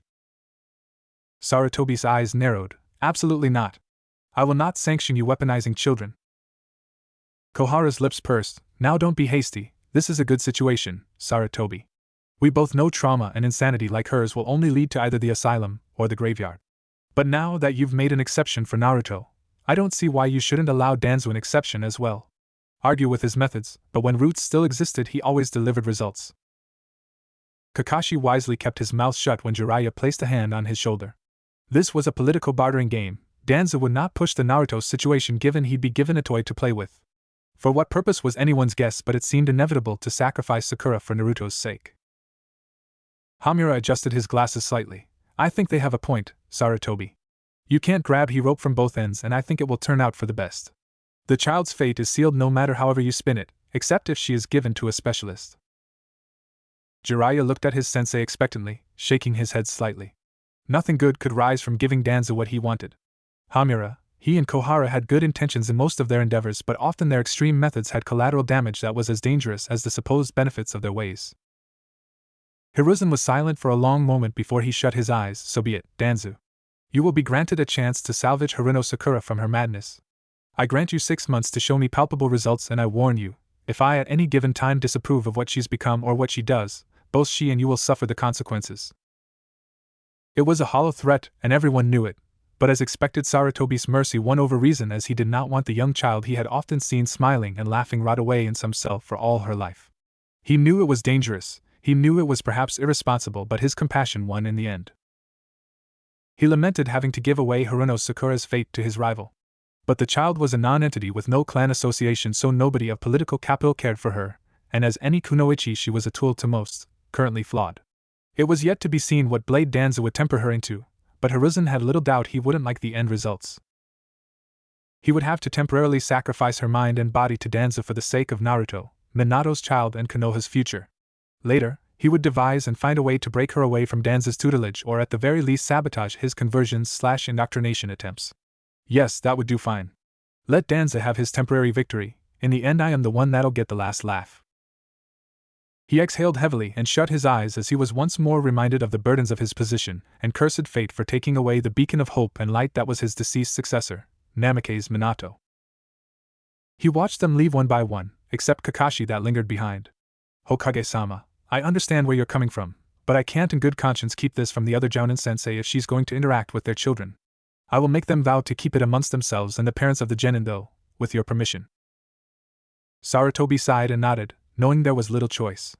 He dismissed Kakashi and only prayed as he always did that he had made the right choice and not set the stage for another failure that would cost them all.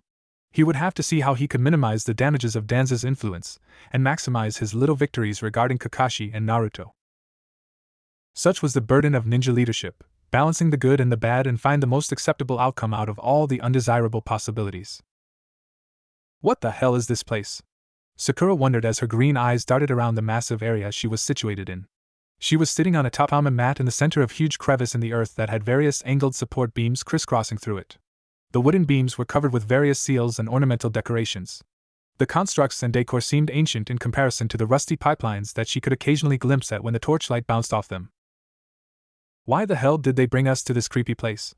Inner Sakura uttered fearfully. The whole situation was mysterious and nerve-wracking as it was without the picturesque scenery. Halfway through the labyrinth of tunnels the ANBU had dragged her through, he had paused just for a moment in order to blindfold her. Then he proceeded to guide her for an indefinite amount of time deeper and deeper into the womb of the earth. The pink-haired genin was exhausted. Her face flushed and perspiration soaked her red upper dress heavily. The fabric stuck awkwardly against her body like a second skin. Her patience was wearing thin, but she remained seated and waited. She doubted she could leave on her own as she'd most likely get lost in the maze of pathways at best and die by some ANBU or trap on the way at worst, so for now she remained where she was. So Yoharino Sakura, an aged voice filled the room so suddenly it scared her half to death. The quality of the voice belied the man's intelligence and cunning, but at the same time the tone was so flat and apathetic it was bone-chilling. She heard a gentle tapping of something against the ground around her, and she hazarded a glimpse over her right shoulder. I am Danzu, the man stated simply and slowly circled around her. He took his time due to his limp before he came to stop several feet before her. The white robe-bearing man sat across of her, but before Sakura could question him on what was going on or why she was summoned, her the elder ninja's killer intent spiked and stopped her in her tracks. You will speak when I allow it, you will eat, you will drink when I allow it, and you will sleep when I allow it, nothing more, nothing less. The manipulative man's dark brow eye paralyzed her as it seemed to glare into her very soul. The young teen felt vulnerable, weak and violated by the penetrating gaze, breaking eye contact very quickly. Who the hell do you think you are? She thought, and despite fear for her life stuttered out a pair of inaudible questions. Who are you? Why am I here? She received no verbal reply, instead the reply was a physical one. She was suddenly slammed down against the ground, fingers fisted in her hair. A moment later the young genin's cheek kissed the cold wooden floor painfully thanks to someone that materialized behind her and assisting her. I am your new sensei and master, you will address me as Danza-sama. You will obey me as I have relinquished your training privileges from Hatake Kakashi, the elder explained patiently, obviously not able or willing to divulge any more information. Sakura sighed in relief the moment Danza nodded briefly, and the pressure pinning her to the ground vanished. She looked around quickly, fearing another attack only to start, as all traces of the man were gone. Who are these people? The council member inhaled softly. You had best learn your place quickly. I am not a forgiving man. I will not tolerate any insubordination or disrespect, unlike Hatake. Sakura nodded and gulped fearfully before the old man lifted 3 fingers and stated simply. You have exactly 3 questions that I may or may not answer. Think carefully before you ask them, for when your questions are exhausted my men will take you home, and we will begin your training at first light tomorrow. Sakura bit her lip and thought carefully. She knew something was amiss. It was nearly unprecedented for a sensei to relinquish control of his charge. She was well versed on Konoha's history, and yet there were no documented references regarding this Danza character. Why did Kakashi and Hokage-sama allow you to take me under your wing? I've never heard of a student being removed from one sensei and moved to another. Sakura spent her first question cautiously. While she might be physically weak and had pitiful chakra reserves, she was one of the sharpest tactical and theoretical minds to ever graduate the academy according to Irika-sensei. Danza's lips twitched. She has meager potential, but I will see to that soon enough. Regardless, she is still the link I've been looking for. Hiruzen, I knew I could count on your compassion to supply me a great asset for my ambitions. He exhaled heavily as he continued. Hatake Kakashi revealed the turn of events in Nami no Kuni and of your 2 attempts at Uzumaki Naruto's life. He questioned your sanity and mettle and doomed your career and life. You would have either been removed from ninja ranks and incarcerated indefinitely for treason or institutionalized for the rest of your life in a psychiatric ward, he revealed nonchalantly. The elder ninja's voice rose faintly, a sharp edge slicing into the silent room. I played on Sarutobi's compassion and convinced him to spare you by giving you over to me. Sakura's eyes flickered with a multitude of emotions in a relatively short amount of time. She was shocked and outraged that her sensei sold her out. The fact she was discarded so easily without even considering the exonerating circumstances enraged her, but before she could go off the rocker, the secret sentinel motioned her to continue. Sakura's eyes narrowed suspiciously as it all sounded too convenient. She was quite aware of her academy evaluations and her current limited usefulness as a ninja. So why was this Danza so interested in her and her well-being? It didn't make any sense. Why would you risk yourself for me? Danza's eye flickered with brief mirth. I took no chances, girl. Make no mistake, there is no altruism or kindness in saving you. If you fail me, you will bear the consequences alone. If you even think of betraying me, I will take away all you hold dear, he promised bluntly. His words were accented by the picture he tossed on the floor. The photograph depicted Sakura's mother with the blurry shape of an ANBU visible in the background. Sakura's blood ran cold, her body bolted in place as the crippled ninja's lone eye flickered, not with the threatening gleam but rather with the promise of assured oblivion should she stray from his commands. You will grow to understand that fate has smiled upon you when it gave you to me, for I will mold you into a true kunoichi. But in the meantime, know that you are my tool, my sword and shield in the secret battle for Konohagakura's security. I didn't want this. All I wanted was to avenge Sasuke-kun. All I wanted was to make things right. Why is this happening to me? Sakura thought and hyperventilated, panic gripping her soul and body alike. Her eyes unfocused, cold sweat once more soaking her body. What do you want from me? Danza's face twisted into a dark frown. Emotional imbalance? That is one of the first things that will have to be dealt with, he concluded. I need an agent within the genin of your age group. If you serve me obediently and help me protect Konoha, then I will assist your mother financially in her business endeavors and support your ambition, the death of Uzumaki Naruto. Sakura's emerald eyes narrowed thoughtfully. It's not like I have a choice. I won't endanger Mom for anyone. Besides, the Hokage and Kakashi have both abandoned me, siding with that monster. I guess I'd better get used to this dank and moist area. While it wasn't the route she would have preferred, there was no alternative. Sasuke-kun was dead and Naruto was to blame. There was only one possible thing that had to be done. She would sell her soul to one devil for the opportunity to kill the other. Danza smirked. It was too easy to manipulate her and others like her. Such was the folly of emotions. They clouded reason and caused discord and confusion. But they served their purpose this time as the precursors to her utter fidelity to his cause, Konohagakura's true cause. Emotions were nothing but a burden. That would be her first lesson. Once he was sure he could trust her not to break or defect, he would tell her the truth about Uzumaki's nature and conscript her for life. Danza had waited for years for his chance, his opportunity to finally return Konoha to the glory of the Senju's ancient ways of warfare. All he needed was a bit more patience, and he could remove the glaring obstacles that blockaded the return to Konoha's golden age. Sakura and Alter Ego were in agreement. The resources and secrecy Danza obviously possessed would help Sakura and make them strong enough to kill the Crimson-Eyed Beast in dead last clothing. The Pinkette knew she was alone, forsaken by her sensei, betrayed by her teammate, enslaved by the elder ninja, but she would persevere. She would not be weak anymore. She would not remain the annoyance that lived in the shadows of great ninja.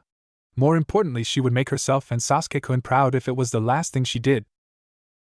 It was now her ambition, much like Sasuke once proclaimed, to improve, protect and empower herself. But she would do so on her own terms and for the right reasons, and not simply the lust for power that sent great ninjas like Itachi and Orochimaru into defection. Her power was needed in order to protect her mother, protect her village and countrymen from Naruto and someone else. Naruto was high on her hit list, but it was also vital to her to protect Sasuke-kun's memory and dream. She would not let him fade quietly into the darkness. She would fulfill his ambition. She would kill the man her lover sought to kill one of these days.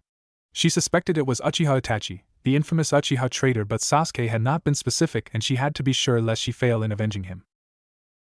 She was certain she could find who it was if she was cautious enough, and Danza was in a pleasant mood.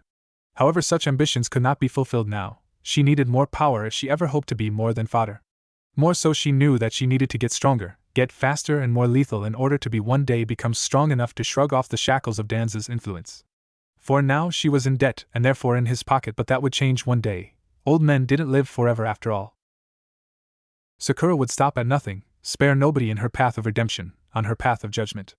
Naruto was a monster, and she would exterminate him with extreme prejudice because he took away her love, he took away her stability, and damned her to slavery under Danzu, and before she breathed her last breath, she would send him back to hell. Meanwhile, Ricefield Country. In the depths of a prison facility somewhere on an island in the north of the Ricefield Country, The snake Sannin Orochimaru sat beside a wooden desk. His work area was packed with scrolls and flasks of various shapes and color, reflecting the light against his serpentine eyes as they flickered over piles of neatly ordered notes and diagrams. It had been 5 years and 5 months exactly since he finished his grand experiment and took his first step towards divinity when he managed to master the Fushir Tenshi Immortality Jutsu. However, he had failed in fulfilling the second step in his ambition only due to the surprising power of the Sharingan's genjutsu abilities. Uchiha Itachi had humiliated him, the great Orochimaru. The mere thought of his apathetic eyes caused the snake Sannin's blood boil. To add insult to injury, that insolent boy had the audacity to cut off the snake's hand and arrogantly flaunt the superiority of his eyes over all of the snake Sannin's jutsu and abilities. The Kinjutsu specialist grit his teeth before he calmed himself and remembered who he was. Just like the great viper that was his namesake, he was patient, and when the time came he would prove how lethal and merciless he was. That Uchiha boy was indeed talented, there was no argument there. But what Itachi would learn in all his living days the snake Sannin had already started forgetting. The snake Sannin had survived 2 ninja wars, had killed legendary ninja and dueled with the myths of the ninja world. Orochimaru could not allow this transgression to pass over silently. He hadn't been able to fight with his full potential against the Uchiha boy the last time they met, lest he damaged the eyes that boy had been so proud of. But he didn't need Itachi's eyes anymore, and oh, what a glorious day it would be when he met that pathetic whelp once more. The legendary ninja vowed on his blood and soul that he would teach that boy his place in the world, bleeding and broken at the Sannin's feet. The mere thought caused the snake ninja to snicker and laugh. For the first time in the 14 years since he abandoned that cesspool of hypocrisy and weakness he once called home, glee and anticipation was pumping through his veins. But first, he needed that report. Where was that damned messenger? His eyes narrowed as he sensed the chakra signature enter his chambers, the sound of fabric sliding against stone filtering through his ears as a man knelt behind his chair. Orochimaru-sama, I have the report you requested, the man stammered fearfully. The genius ninja leaned slightly to his left and turned his head towards the messenger, one of his yellow snake eyes flaring with murderous impatience. Uchiha Sasuke is dead. He died on an A-rank mission, killed by a Chunin-level nuke from Kirigakure. The snake summoner's eyes widened briefly before his killer intent exploded throughout the room. Its intensity caused some of the nearby sentinels and ninjas outside the room to keel over and vomit. A powerful hissing voice trembling with untamed fury escaped his lips that left the messenger pale, trembling and queasy in reaction. The snake Sannin suddenly vanished before his eyes and reappeared before him, lifting him by the neck, choking him to the inch of his life. No! All of his plans, his great destruction of Konoha, it was all ruined. It wasn't fair. He had worked so hard, waited patiently for so long. Orochimaru-sama, I have another message from Kabuto-sama. The messenger managed to choke out in a gurgle, sighing in relief as the murderous Sannin released his grip just enough to let him breathe, lest he choke before handing his second report. Our agent in Roots, Takami Shikio, reports that the Sharingan has been harvested and is being preserved by Danza for unknown purposes. Orochimaru's eyes narrowed thoughtfully, his mind already racing to analyze this new bit of information, a frown marring his pale face. He tossed the messenger unceremoniously into the wall and started pacing back and forth, ignoring the man that scampered out of the room in fear for his life. How very clever of you, Danzu, you always were a crafty man, going behind Sarutobi-sensei's back like that to steal those ultimate eyes all for yourself. Researching how to recreate the Sharingan will take time, but it's better than nothing. Ku, this changes everything. I'll have to thank you later, senpai, as you've just made things all the more interesting. Orochimaru thought delightfully, his earlier eagerness growing immensely as he reasserted his ability to grasp his dreams. But crossing Danza would have consequences, as one mistake would incur the old bat's wrath and make Orochimaru's life all that more difficult. It would seem he would require the use of a group ninjas he hadn't initially felt necessary for his invasion, just to tip the scales in his favor. These new parameters would require an adaptation in his plans and perhaps even a complete overhaul. While he usually trusted Kabuto's expertise and prognosis, the snake Sannin was known to dismiss all opinions but his own upon any passing whim. He needed to fix Kimimaro. He couldn't afford a single mistake, as he would not be denied his dream a second time. Without further ado, he exited the room and made his way through the massive maze of identical-looking brick corridors. The faded gray of those walls had seen many abominations and monstrous experiments in the last decade, and now perhaps it would see one more. The snake Sannin was considered unrivaled in his genetic and ninjutsu research throughout the ninja world, but he couldn't quite explore all the ideas his mind hatched. Thus he trained himself a protege to help him on his most delicate projects beside Kabuto and Amachi, a quite unique ninja by the name of Karen. The child was oblivious to the fact that she was the last known descendant of the Tenrikichi clan of the former land of the Whirlpool. The only sign of her parentage was the trademark red hair all Whirlpool women seemed to share. He had stumbled upon her by sheer chance, and he never regretted it for a moment. Her chakra sensory abilities were unrivaled, and he scoffed at all those that mocked the ancient clan at the time. There were so many fools that didn't know how to recognize a proper tool when they saw one. He had taken her under his wing, and she proved a genius in his arts of genetics, and surprisingly in medical research as well. That was an additional bonus that he had yet to explore, until now. He slipped into her lab unnoticed, watching her examine a scroll with utter concentration. Her lithe body was leaning enticingly against her desk, snugly fitting into her skin-tight sleeveless blouse and knee-length skirt. The snake Sannin occasionally remembered times when he lusted for carnal pleasures in his youth. However, those times had long since been forgotten and lost their glamour with the mutations his body underwent during his experiments, his forever changed body no longer operating quite like normal bodies did. Karen-chan, busy as always, I see, his voice murmured in a sugary tone as he slid out the shadows, his serpentine eyes flickering with mirth as he brushed against her hip lightly. The red-haired kunoichi started and slipped, making a mess out of her neatly arranged research notes. She nearly fell over as she eyed her mentor, master and idol in shock and surprise. Orochimaru-sama, what are you doing here? She asked in delighted surprise and smiled widely. Her starstruck eyes and nearly obsessive devotion had its uses. Her zeal fueled her resolve and fed her determination to fulfill his bidding, but at times its sugary qualities made the Orochimaru ill to the pit of his stomach. I am in need of you, the snake Sannin revealed in a neutral tone. He lifted his hand before the red-haired ninja could go any redder or misinterpret his words further than she already had, as her hands moving to disrobe herself from her already minimal attire. Not in that manner. I need you for a little project, he corrected, and smirked wryly at her antics and the look of mortification that crossed her face as she quickly readjusted her clothes. I need you to cure Kimimara's tuberculosis, the self-proclaimed Otokage said with a quirk of his slender brow. Do you think you're up to that challenge, Karen-chan? Even Kabuto failed to cure him and claims it's both contagious and incurable. He watched bemusedly as the flames of excitement and the unquenchable thirst for knowledge ignited in her reddish-brown eyes as she nodded vigorously. Orochimaru-sama, with all due respect to Kabuto-senpai, he's too cautious and orthodox in his medical approach. He often disregards many of your own breakthrough research theories of past. I am confident that with the proper genetic research I can develop a viral parasite that would target the tuberculosis itself while ignoring the body's original DNA and cells. She narrated her thoughts in a matter-of-fact tone. The snake Sannin's eyes narrowed slightly as he had thought of the idea himself a couple of months ago, but had disregarded its practical uses due to the dangers of developing a virus that might kill Kimimaro by accident. But he trusted Karen's meticulous nature, and unlike Kabuto, she wasn't required to actively spy on Konoha from within, so she had the time to perfect her theory. Most importantly, he didn't have much of a choice in the matter.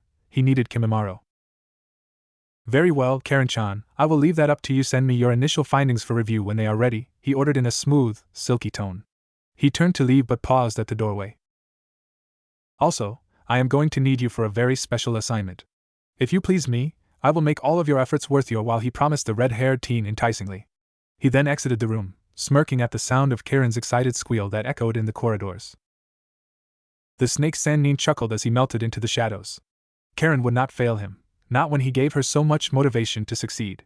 When Kimimaro was finally cured from his ailment, Orochimaru could finally put into motion a far more effective attack plan.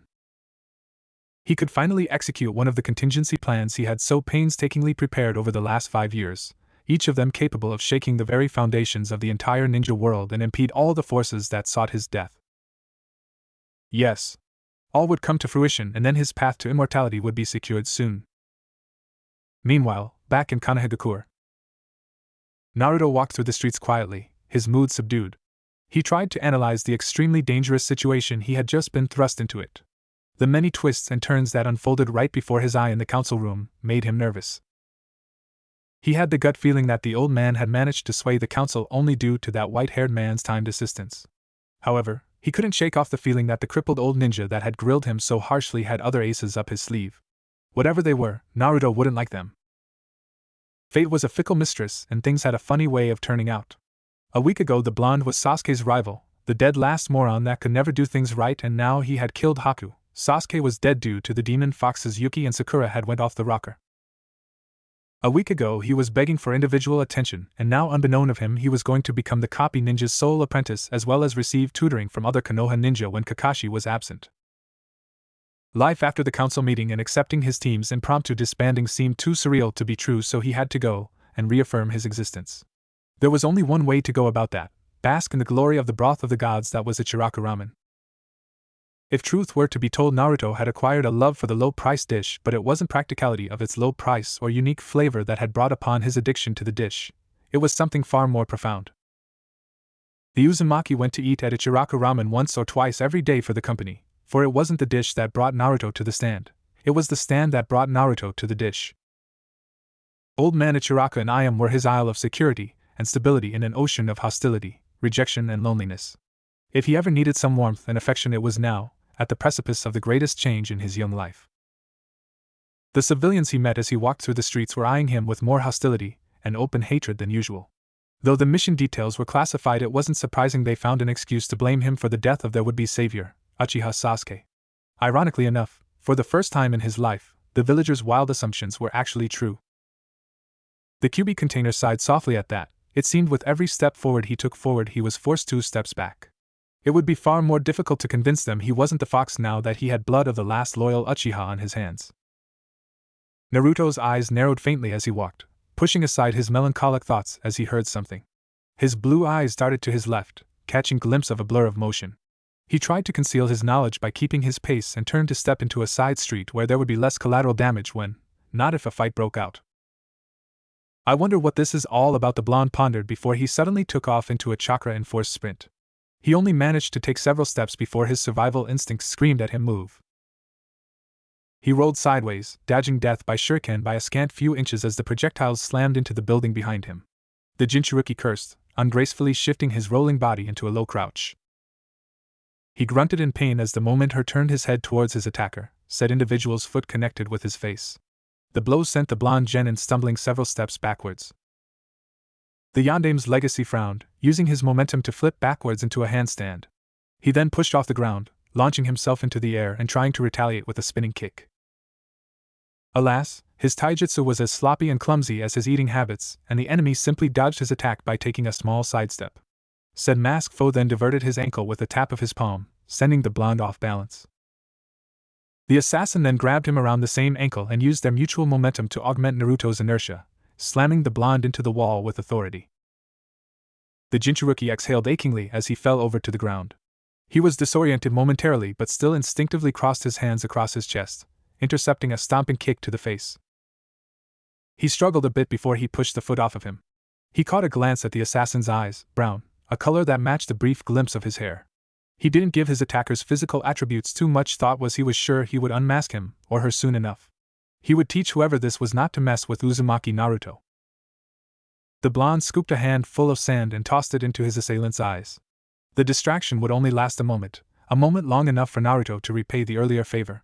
He unleashed 3 stars of steel and didn't even wait to see if his ranged assault was in the proper trajectory, as already leaped backwards, breaking eye contact as he somersaulted at the apex of his jump. He crossed his hands into the familiar hand seal of his trademark technique Kagebushi. He started channeling his chakra. His technique. He was shocked by the taste of the man's fist colliding with his jaw before he could finish it. The blow sent him spinning uncontrollably, his gathered chakra dispersing along with his earlier sense of vindication. The blue-eyed genin crashed haphazardly against the ground, panting heavily as he struggled to climb to his feet. The Jinchuruki's confidence took yet another blow as the black shadow crossed his vision and planted a powerful, chakra-enforced palm strike into his solar plexus. Or so it appeared as Naruto replaced himself with a nearby barrel and finally got a good glimpse at his assailant amidst the rain of timber and splinters. Unfortunately, it was difficult to discern the assailant's gender due to its choice of clothing. The figure was clad in a black, baggy cloak that concealed his hair girth and body shape alike. The Jinchuruki stopped trying to analyze the situation. He never could discern weaknesses and openings like they instructed in the academy. The terms and methodology were simply too complicated to someone of his limited education. Naruto worked on guts, cunning and improvising on the fly, and at the moment a very creative plan hatched his mind. Thus, the blonde's counterattack began. His feet kicked off the ground as he launched himself into the air. He summoned 2 Kagebushin before he landed against the side of the building, latching onto its surface with chakra. This tree walking sure does come in handy. I'll have to thank Kakashi-sensei later. He pushed off the side of the building, propelling himself forward while spreading his hands to his sides, grabbing both Bushin by the sleeves. The 2 clones each made a single hand seal and transformed in unison, one into a giant Fuma Shuriken and the other into a long blade akin of a ninjutsu. Naruto twisted his body and used his inertia to launch the improvised projectile towards his attacker, smirking victoriously as the ninja shifted into a low crouch. His assailant escaped the projectile narrowly and entered into a hand-seal sequence of his own as the missed projectile slammed hard into the wall behind him. The assassin's chakra spiked, channeled accordingly in preparation for his counter-jutsu, but before he could unleash it, his final seal was stopped by the cold touch of a kunai against his neck. He dispersed his attack unwillingly, and watched as the original Naruto landed and brought his self-made blade an inch from his forehead. The Jinchuruki smirked widely, his eyes crackling with electric blue satisfaction. "I hope you had fun, stupid. The NB won't play nearly as nice as me when they get their hands on you." Naruto's taunting tone broke and his teeth grit slightly when his assailant exploded into a cloud of dust. Chiribushin. Nataku, an exasperated exclaim came from behind Naruto, eliciting his eyes to widen like saucers. "Irika-sensei?" He stammered as he turned around and recognized his old instructor as said Chunin removed the mask from his face. "Hey, haha, I must admit that you've grown, Naruto. But your taijutsu and shuriken skills are still abysmal." He frowned as his narrowed eyes observed his former pupil through his frown. What? What the hell's that supposed to mean?" Naruto shouted angrily, frustrated fear dancing in his fiery blue eyes. He swept his hand across his body. "I could have seriously hurt you, Irika-sensei. Why the hell did you attack me?" "TCH, don't get so cocky. I am a Chunin and I took it easy on you, Naruto," Irika criticized with a frown. Naruto humphed, the dismissal driving Irika to look away. He rubbed the back of his head awkwardly. "Well, to be honest, Kakashi-san briefed me on your latest mission." Chunin resumed eye contact, his face turning wistful. "Despite how aloof he is, I'm pretty sure he's worried about you, and so am I." A sad smile spread across his lips as he crossed his arms. The blonde's stupefied silence prompted him to continue. "He asked me to help you out," Irika elaborated simply. "When he said you're in need of a lot of remedial work, he wasn't exaggerating. You're a mess," the scarred Chunin exclaimed somewhat sheepishly. Naruto's eyes shut tightly as Sasuke's words, the words seared forever into his mind, echoing in his head. "You total moron. If you're a shinobi, then use your head. Why did you come inside the mirrors? Damn it. I don't care anymore. You're an idiot."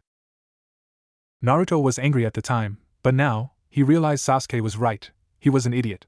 Even Irika-sensei and Kakashi-sensei thought he was a dead last.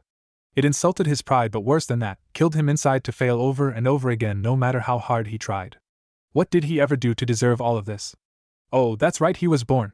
Why did the Yondaime have to seal that accursed flea bag with tails within him? It wasn't fair. The demon container shook his head, shutting his eyes tighter. "No.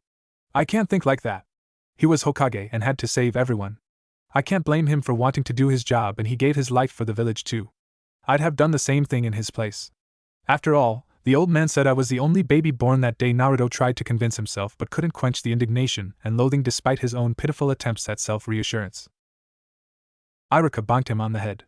The blonde winced and rubbed his offended skull. "Are you even listening to me, Naruto?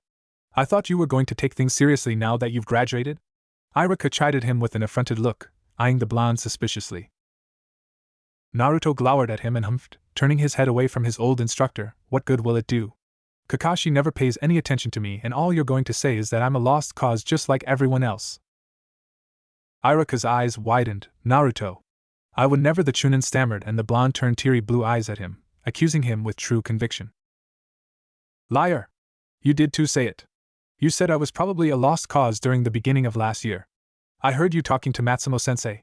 You said I would never graduate, and that the only reason I was accepted in the first place was because I was pitted by the old man," Naruto accused in a trembling tone. The Chunin's face paled before twisting into a slightly pained expression. "Naruto, you only heard fragments of what I was saying," he sighed and shook his head, disappointed and offended that he was being questioned. "I said if you don't start putting effort into your work, you'd be a lost cause. I said you would never graduate at this pace, and that it was no wonder people thought that Sandaime-sama pitted you," Irika hissed out angrily. "It doesn't matter. Even if you don't think I'm a lost cause, everyone else does. And you know what? They're right. I am a dead last. Sometimes I wish I had just died when the bastard fox was sealed inside me. That way everyone else would have," he started murmuring before Irika interrupted him by slapping him so hard his head snapped sideways. The Chunin's eyes burned with anger and pain as he knelt beside Naruto and shook him violently. "How can you say that? You have changed people's lives," Irika said. He put his hands on his former student's shoulders and tried to make him understand. Name one. Naruto spat out, he couldn't take it anymore.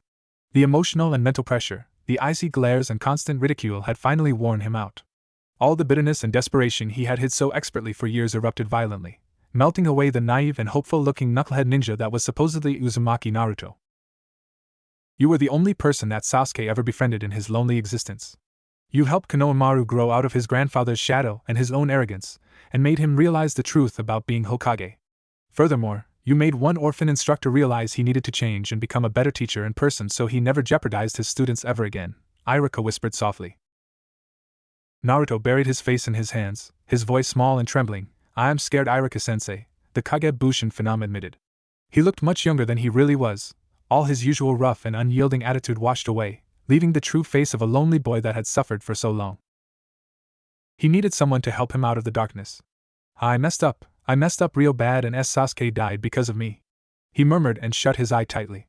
Kakashi and the old man are going to expect me to grow up and become strong. But what if I screw up again? What if someone else I care about dies because I'm an idiot? Or not strong enough to protect them?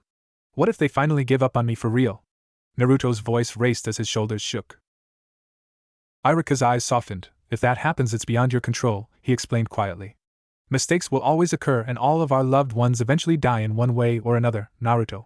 He squeezed his shoulders consolingly. Nobody's invincible or immortal, and sometimes all the effort and sacrifice in the world just isn't enough, he finished in a distant manner, his words coated with the echoes of tragic experience. He watched as Naruto's eyes dimmed to a lifeless blue that bordered on gray, before they flickered with slivers of crimson. Then what good is it to be Hokage? What good is it to be a ninja if you can't protect anyone? If at the end of the day you're all alone? Naruto's voice trembled as he shut his eyes tightly. He heard the Kyuubi laughter in his mind, the taunting sound grating at his patience. Foolish Mijin, don't you see that those lies you've planted in your head are holding you back? You don't need to be Hokage. You don't need to prove yourself to anybody but yourself.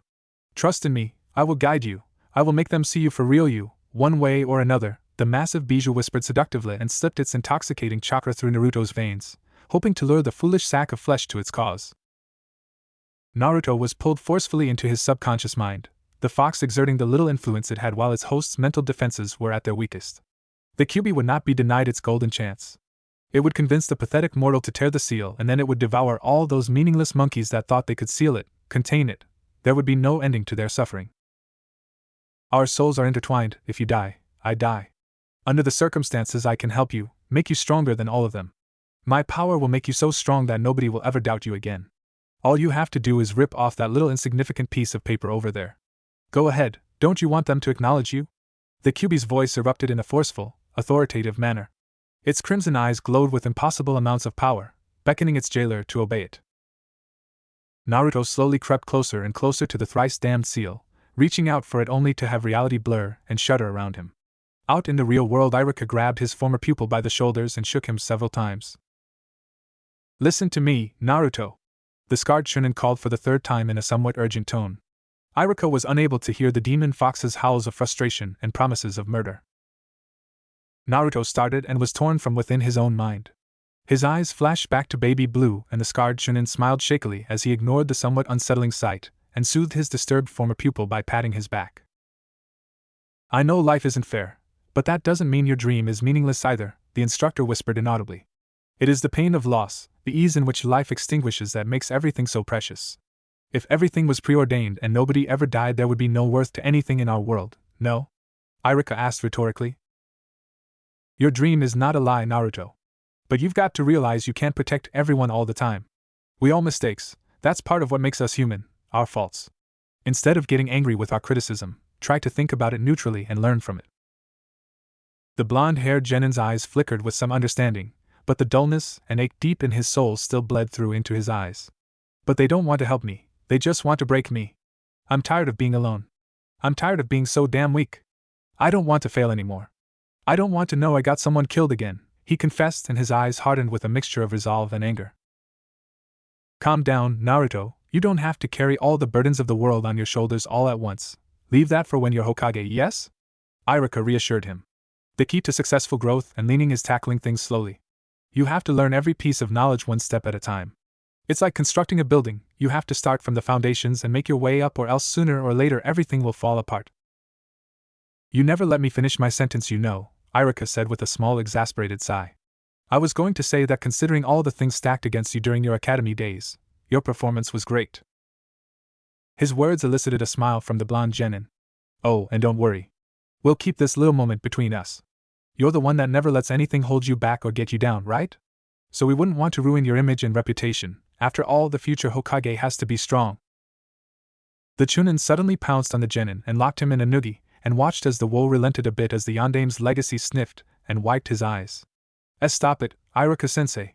Naruto whined and struggled to get free. Irika suddenly let go and the Jinchuriki fell over, banging his head lightly against the ground. When he sat up and glared playfully at Irika with slightly mischievous eyes, Irika knew it meant one thing: he was going to pay big time for that noogie. More importantly, don't worry about remedial work, Naruto. I promise you I'll help you overcome anything I can help you with during our time together, as long as you want my help.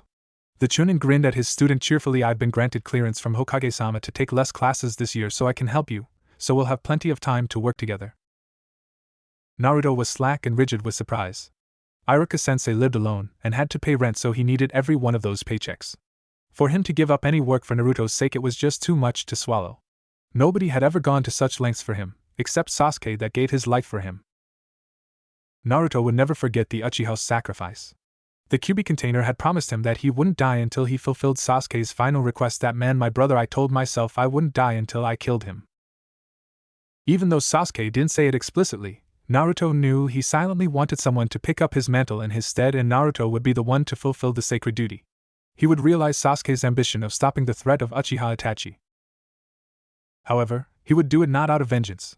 Rather, he would fight Itachi out of honor for his fallen comrade and his murdered clan.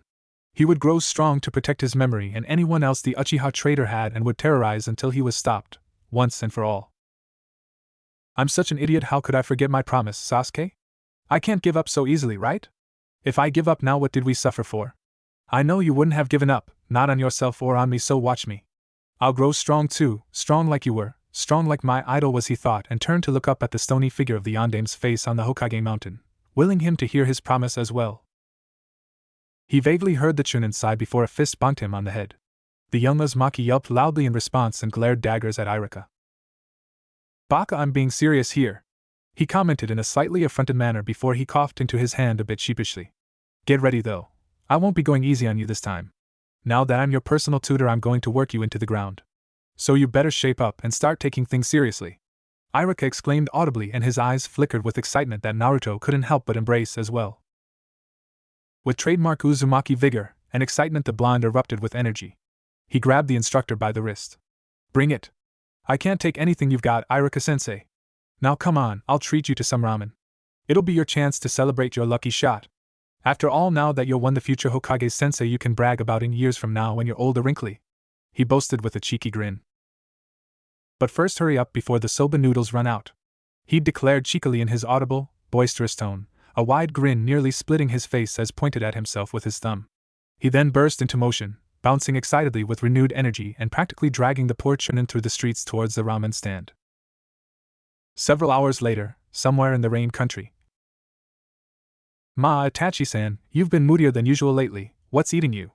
The shark nin known as Hashige Kisame asked with a slight snort, his small beady eyes narrowing playfully at his partner, as he noted mentally that he had witnessed the impossible only minutes earlier. Uchiha Itachi had actually showed emotion. You usually don't get your hands dirty, but look at you now sharpening your bloody Anbu blade like that. You're making me all tingly inside. The monster of the mist cooed playfully, referring to the massive amount of dense and dull blows adorning the once flawless blade. There was also the fact that crimson marred Uchiha Itachi's Akatsuki cloak all over, quite an uncommon sight to the usually clean and meticulous shinobi prodigy. The now second-to-last Uchiha and his sword-wielding companion were given a simple mission to eliminate a pocket of Iwa that were on their way to convene with emissaries from Amagekyo earlier that day. The Iwa aimed to solidify an alliance between the Sandaime Tsuchikage, Kagome Hodaka, and Hanzo the Salamander. This treaty would strengthen their joint military might, and the dictator of Rain sought assistance in quelling the rebellion that had recently erupted across his country. The uprising was orchestrated and led by Akatsuki's leader, the one who went by the name of Pain and coronated himself the god of the New Age.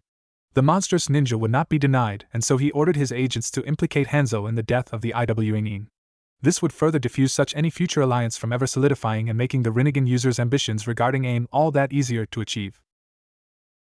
Itachi battle strategy was usually a blend of turning his victims against each other with elaborate genjutsu along with the occasional use of fire and earth ninjutsu. Kisame, unlike his partner, enjoyed getting his hands dirty. The gritty feeling of crushing and tearing the life out of his victims was like a drug to the shark ninja.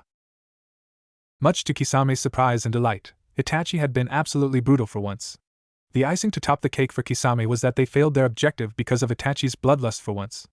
After all, it was quite obvious that no rain ninja wreaked such havoc and carnage on a collateral scale, except maybe Hanzo himself. It was so frighteningly breathtaking to witness that it could only be called poetry in motion, a true work of lethal beauty. Itachi had thrown caution into the air and charged in blade first for a nice and personal encounter, while removing any range support with a variety of wide-range ninjutsu. The collateral damage his various techniques had caused such collateral damage even he seasoned Nuke-Nin felt a brief tremor of awe. The black-haired Nuke-Nin offered no reply but speared Kisame with a cold Sharingan glare that would have scared any normal man. Hashigate Kisame only grinned wider. He was no normal man by any parameter. A man with the chakra capacity that was estimated to equal that of the Ichibi no Shikaku, supported by the cold indoctrination of the code of the former village hidden in bloody mist pumping through him, was truly nothing less than a monster. And that was without mentioning his frightening shark-like physical features. Itachi's eyes fell to the ground briefly and Kisame witnessed something that was about as common as seeing hell freezing over, Itachi's eyes burning with anger and even hints of moisture. His body was so tense that Kisame thought the prodigy's muscles would tear and his jaw would unhinge. While the former swordsman of the mist was pinching himself and looked upwards to the sky for flying pigs, Itachi was struggling to accept the fact that he was truly alone. His carefully orchestrated plans were ruined, his masterpiece stolen away by some miserable Chunin-leveled Hayatan user. Sasuke, his foolish little brother, the one that was supposed to avenge and surpass him, was dead. The one he chose to become the hero of the Uchiha and redeem them all was stolen away by a bad strategic decision.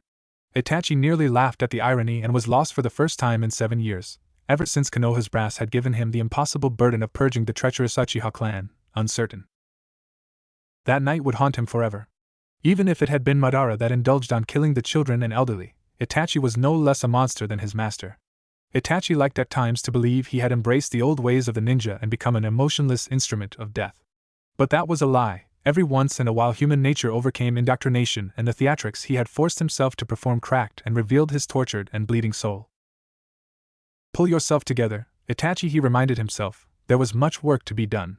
He would have to improvise and adapt himself to the new situation somehow because there was too much at stake if he failed. For now things would have to keep on their original course until he had the opportunity to act and find his place in this new existence forced upon him. Kisame smirked and chuckled faintly. I'm almost disappointed that the mythical Uchiha Kam has actually been proved fallible. Then again, now Kakuzu owes me 50,000 rayas, so I guess I'll live with it, Kisame mused lightly. Itachi's killer intent spiked briefly, its ripples sending the nearby wildlife fleeing in panic. Kisame bared his sharp teeth through his cheeky grin and raised his hands in placating manner. Ma, you've gotten so testy you can't even take a joke anymore, Itachi-san. You're no fun, the shark nin commented idly. Before he could finish his joke, his eyes narrowed, as did Itachi's as their rings. Itachi's Shu and Kisame's Minami pulsed with familiar feeling chakra. The apparition of their leader, the illustrious Pain, flickered into existence in accordance with the man's self-invented Gentushin no Jutsu. The ethereal rainbow-colored visage was standing calmly, the chilling Rinnegan boring into their eyes. If there was anyone beside Madara that Itachi never wanted to face in one-to-one combat, it was this man, the self-proclaimed god amongst men. Pain's voice cut through Kisame's playfulness and Itachi's brooding thoughts as their leader opened his mouth. Setsu reports your mission was only partially successful. You botched the most important part of the mission parameters. The apparition proceeded in a bone-chillingly impassive tone. I stressed before you both the importance of implicating Hanzo for the death of Kagome's men. Yet you failed me and have created a financial and strategic setback for our plans. I want an explanation for this, and I want it now. His authoritative voice demanded answers or punishment would be dealt. Kisame's cocky grin never dropped from his face. I'm sorry, Leader-sama, but Itachi-san went a bit overboard, and the monster of the mist revealed somewhat sheepishly, that being the understatement of the century. The former mist ninja shrugged his shoulders and held back the urge to flinch under the leader's penetrating gaze sent chills down his spine. The implications of the statement were quite obvious to anyone of meager intelligence, and if there was something Pain had in abundance, it was intellect. He had just recognized the problem, and that just would not do. Pain would allow no setbacks on his path to worldwide peace under his sole banner, not even from Itachi. The air of the Sage of Six Paths' eyes flickered with indiscernible emotion before he bowed his head. Itachi, I now see that you have not properly severed your ties with Konoha after all. Therefore, I have decided you are no longer impartial enough to seek out the Kyuubi. I am changing your designated target effective immediately, he commanded calmly and pointed at Itachi with his right index finger. Itachi's eyes belied none of his inner conflict. It would seem fate would not allow him too much time to make his decisions and formulate his plans now that Pain's scrutinizing attention was zeroed in on him. Itachi, your new target is the Gobi no Okami. Kakuzu will take the Kyuubi in your stead. Kisame smirked faintly as he hefted his churka-devouring blade on his shoulder. His eyes drifting to Itachi in excitement filled the Sharknin as Itachi seemed to be in his element again, the Uchiha calm having been reformed after his earlier meltdown. I've heard the Gobi's powers are quite a force to contend with. That sounds like much more fun than the Kyuubi whelp that's still wet behind the ears. Besides, IWA Nins are always fun to knock around, they're just so stubborn. It looks like I'll finally get to go all out. Itachi bowed his head in acknowledgement to his leader's command. It wasn't as if he had a choice. Madara himself had commanded him not to taunt the sleeping dragon. The ancient Sharingan spoke of a specific duty he needed Pain for, and so he would tolerate no action that alienated the Rinnegan master. Besides, while the ancient Uchina was not concerned for his life, the official leader of Akatsuki's power was immense, and there was no telling how much damage he could do before he was stopped. The only member that had ever argued and directly confronted Pain and Konan, and lived to tell the tale, was that conniving snake Orochimaru. Even then, it was done in a very placating manner and cautious manner. Itachi knew the truth. The only reason it was left unchecked was most likely the snake Sanin's intimate genetic and ninjutsu talents. It was these two talents that made him far more valuable to them alive than dead. The traitor to his clan hoped he would one day be granted the clearance to go hunt down and settle the score with the wretched serpentine bastard for coveting his Sharingan and almost stealing his body. The only acceptable penance for those insults was that of the grave.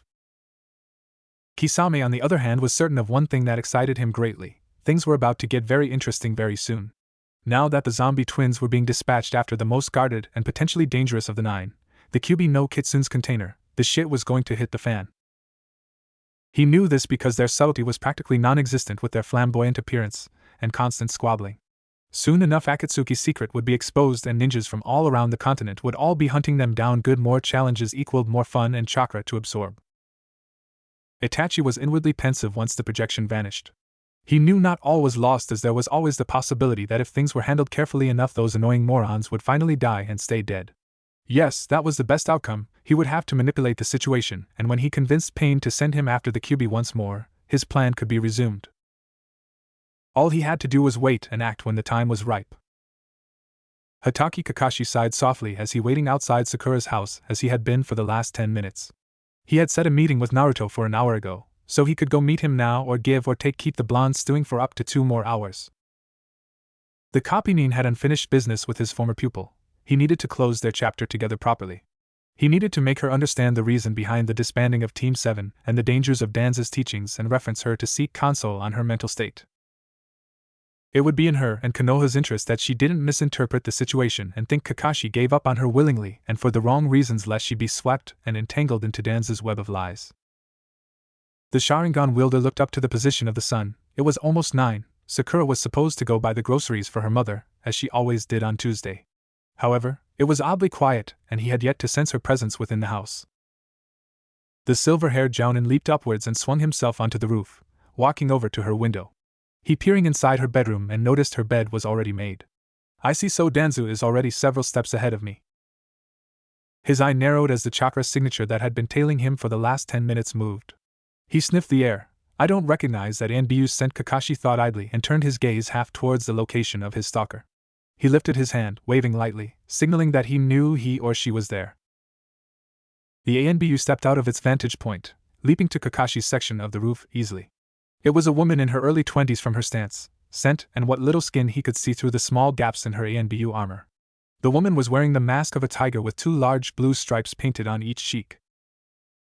Ma, it's about time you showed yourself, Anbyu-san. If the woman was surprised at being discovered, she didn't show it. No Anbyu would if she were worth their metal. Is she one of Sadame-sama's Anbyu or one of the rumored puppets Danzu incorporates within their ranks? I apologize, Kakashi-san, I wasn't sure if it would be necessary to approach you or not. You should be aware that Haruno-san has already been escorted to her morning training session. Kakashi quirked his brow curiously as the woman continued. Furthermore, please understand that Haruno-san has filed a restraining order against you. So you are to refrain from approaching or contacting her in any manner, she narrated. Her dark green eyes were barely visible in her mask's eye slits, but their gleam was as lifeless and emotionless as her voice. I'm pretty sure Hokage-sama did not sanction such a thing. I don't know what you're playing at, but with all due to respect, step aside so I may find my former subordinate. Kakashi replied in equal indifference, but the undertone was clear: move or be removed. Danzo-sama has already anticipated that you would be skeptical and therefore asked I show you the original document signed by both Haruno Azumi and Sakura-san herself, the ANBU stated simply. She handed him a slip of paper before bowing her head respectively. The Yandame's protégé eyed the document silently, skimming over it as a knot of rage tightened in his chest. Hiruzen's signature was on the document, so there was no denying its authenticity and binding nature. He only wondered if Sakura's and Azumi's signatures were made in good faith and not under duress. Kakashi had no choice but to obey, though he would have words with Hokage over this later. I see. In that case, please inform Danzo-san that I don't take kindly to protective surveillance and having my moves and reactions anticipated. He left the threat hanging in the air unspoken in a jovial, bored tone. He then made a single hand sign before exploding into a burst of speed, leaving a swirl of leaves in his wake. With his destination already chosen, he reappeared in a puff of smoke outside the Ichiraku ramen stand. How to explain this to Naruto? He wondered before bending slightly to enter the stand, pushing the flaps with his forearm. As expected, Naruto was already there, but instead of the regular pile of empty ramen bowls around him, all Kakashi saw was the orange-clad shinobi crossing his arms while pouting childishly at Tucci. How much longer do I have to wait? And what do you mean I can't eat ramen in the morning anymore? The blonde genin complained angrily. He was glaring impatiently at the ramen chef, trying to figure his way out of this Twilight Zone, nightmare or practical joke. Ah, Kakashi-san, I didn't serve Naruto as you requested. It was hard, but a promise is a promise, the man said with a chuckle and saluted to Kakashi with a small grin. The copy shinobi chuckled and waved at his charge, amused by Blonde's murderous expression. It had but one word written all over it in bright neon red: explain. Good morning, Naruto, Kakashi greeted and sat down on the stool next to his apprentice. His eye crinkled happily, revealing the obviously wide smile behind his mask. Before Naruto could explode into heated demands and complaints, the copy nodded to Tucci, whom smiled and nodded as well before slipping into the side room of his stand. Naruto's stormy disposition subsided temporarily as he read the seriousness in Kakashi's eye. Naruto, in accordance with yesterday's council meeting and Hokage-sama's orders, Team 7 is no more, the Jounin declared flatly. A pair of blue eyes widened and then a tremble passed through Naruto's body. So, I'm going to be alone again. However, I decided I wasn't ready to give up on you just quite yet. I did promise to help you overcome your problems, didn't I? So as of today you are my apprentice, Kakashi reassured the blonde with a placating gesture. Naruto's shoulders slackened and a shaky, uncertain smile trembled on thinly spread lips. Then his eyebrows narrowed questioningly as he remained seated calmly. He was surprisingly attentive for someone of his renowned lack of concentration, waiting for further information from his sensei. What about Sakura? Sakura, Naruto asked in a subdued tone. Invoke the honorific was the force of a habit, and so he once more squelched the pain and anger that revisited him every time he reminisced over his former teammates' icy hate-reflecting eyes as she tried to kill him. Kakashi's single eye narrowed for a moment, and a pregnant pause settled between them. Sakura has been reassigned and is now undergoing specialized training under the council member you met yesterday, Danzo, he revealed in a subdued tone. Naruto held his tongue, inwardly relieved he wouldn't have to deal with Sakura anymore. The pain of her betrayal was too fresh, and there was also the guilty pleasure of admitting he was happy to be the recipient of Kakashi's individual and undivided attention. But let that be a lesson to you, Naruto. In the world of shinobi, often every victory is mired with sacrifice. Now, before we can get on with the training, there are several prerequisites I demand you fulfill. That word means prior conditions, by the way, Kakashi stated simply. He watched neutrally as shock and suspicion filtered through Naruto's eyes. I've sat down and analyzed what I think you need to work on. But before we train you as a shinobi, we need to train you as a person. He pointed at Tucci that had just returned from the back room with 2 large trays with what was considered the traditional Konoha breakfast. Naruto couldn't hold his tongue any longer and protested hotly. I'm fine just the way I am, Kakashi-sensei. I've taken care of myself for years just fine. Nobody, not even Kami-sama, is gonna change who I am. he declared in a searing tone. His eyes reflected the pain attached to what was perceived as a grave personal insult against him. Kakashi eyed him doubtfully. Really?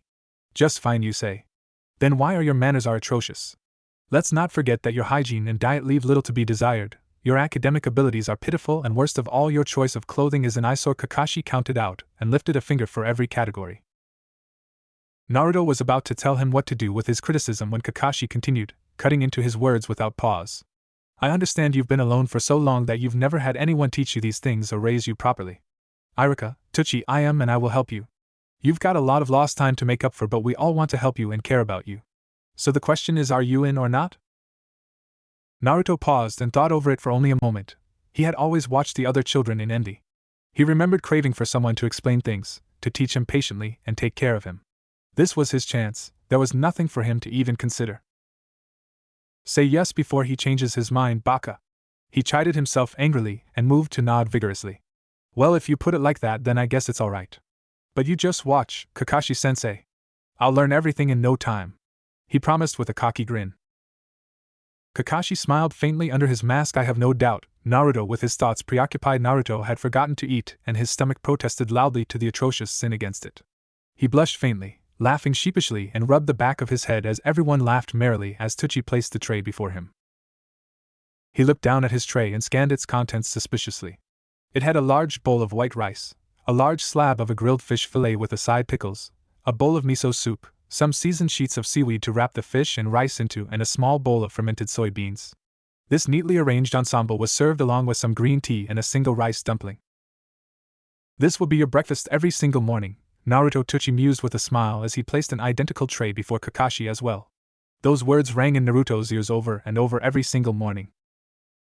It was hard for him to accept the new diet as he had been alone for so long and was unaccustomed to such food. He had persevering by scavenging for food from trash cans when he was kicked out the orphanage. He had been managing his finances on his own since he was 8, and ramen was his discovery. It was his breakthrough that allowed him to eat enough and save money for his shinobi equipment, his clothes and bills at the same time. To have his ingrained symbol of inner strength and ingenuity sold so short hurt. The dismissal was equal to his independence being dismissed. His eyes flickered crimson for a split second as he tried to bring himself to eat the food in vain. I don't want to. I've eaten ramen for years and I've done fine. Why do I need to eat this stuff? Kakashi-san has already paid for 2 months of meals in advance, Naruto. Don't be rude. Tucci eyed his favorite customer with slight disdain, displeased with his rudeness.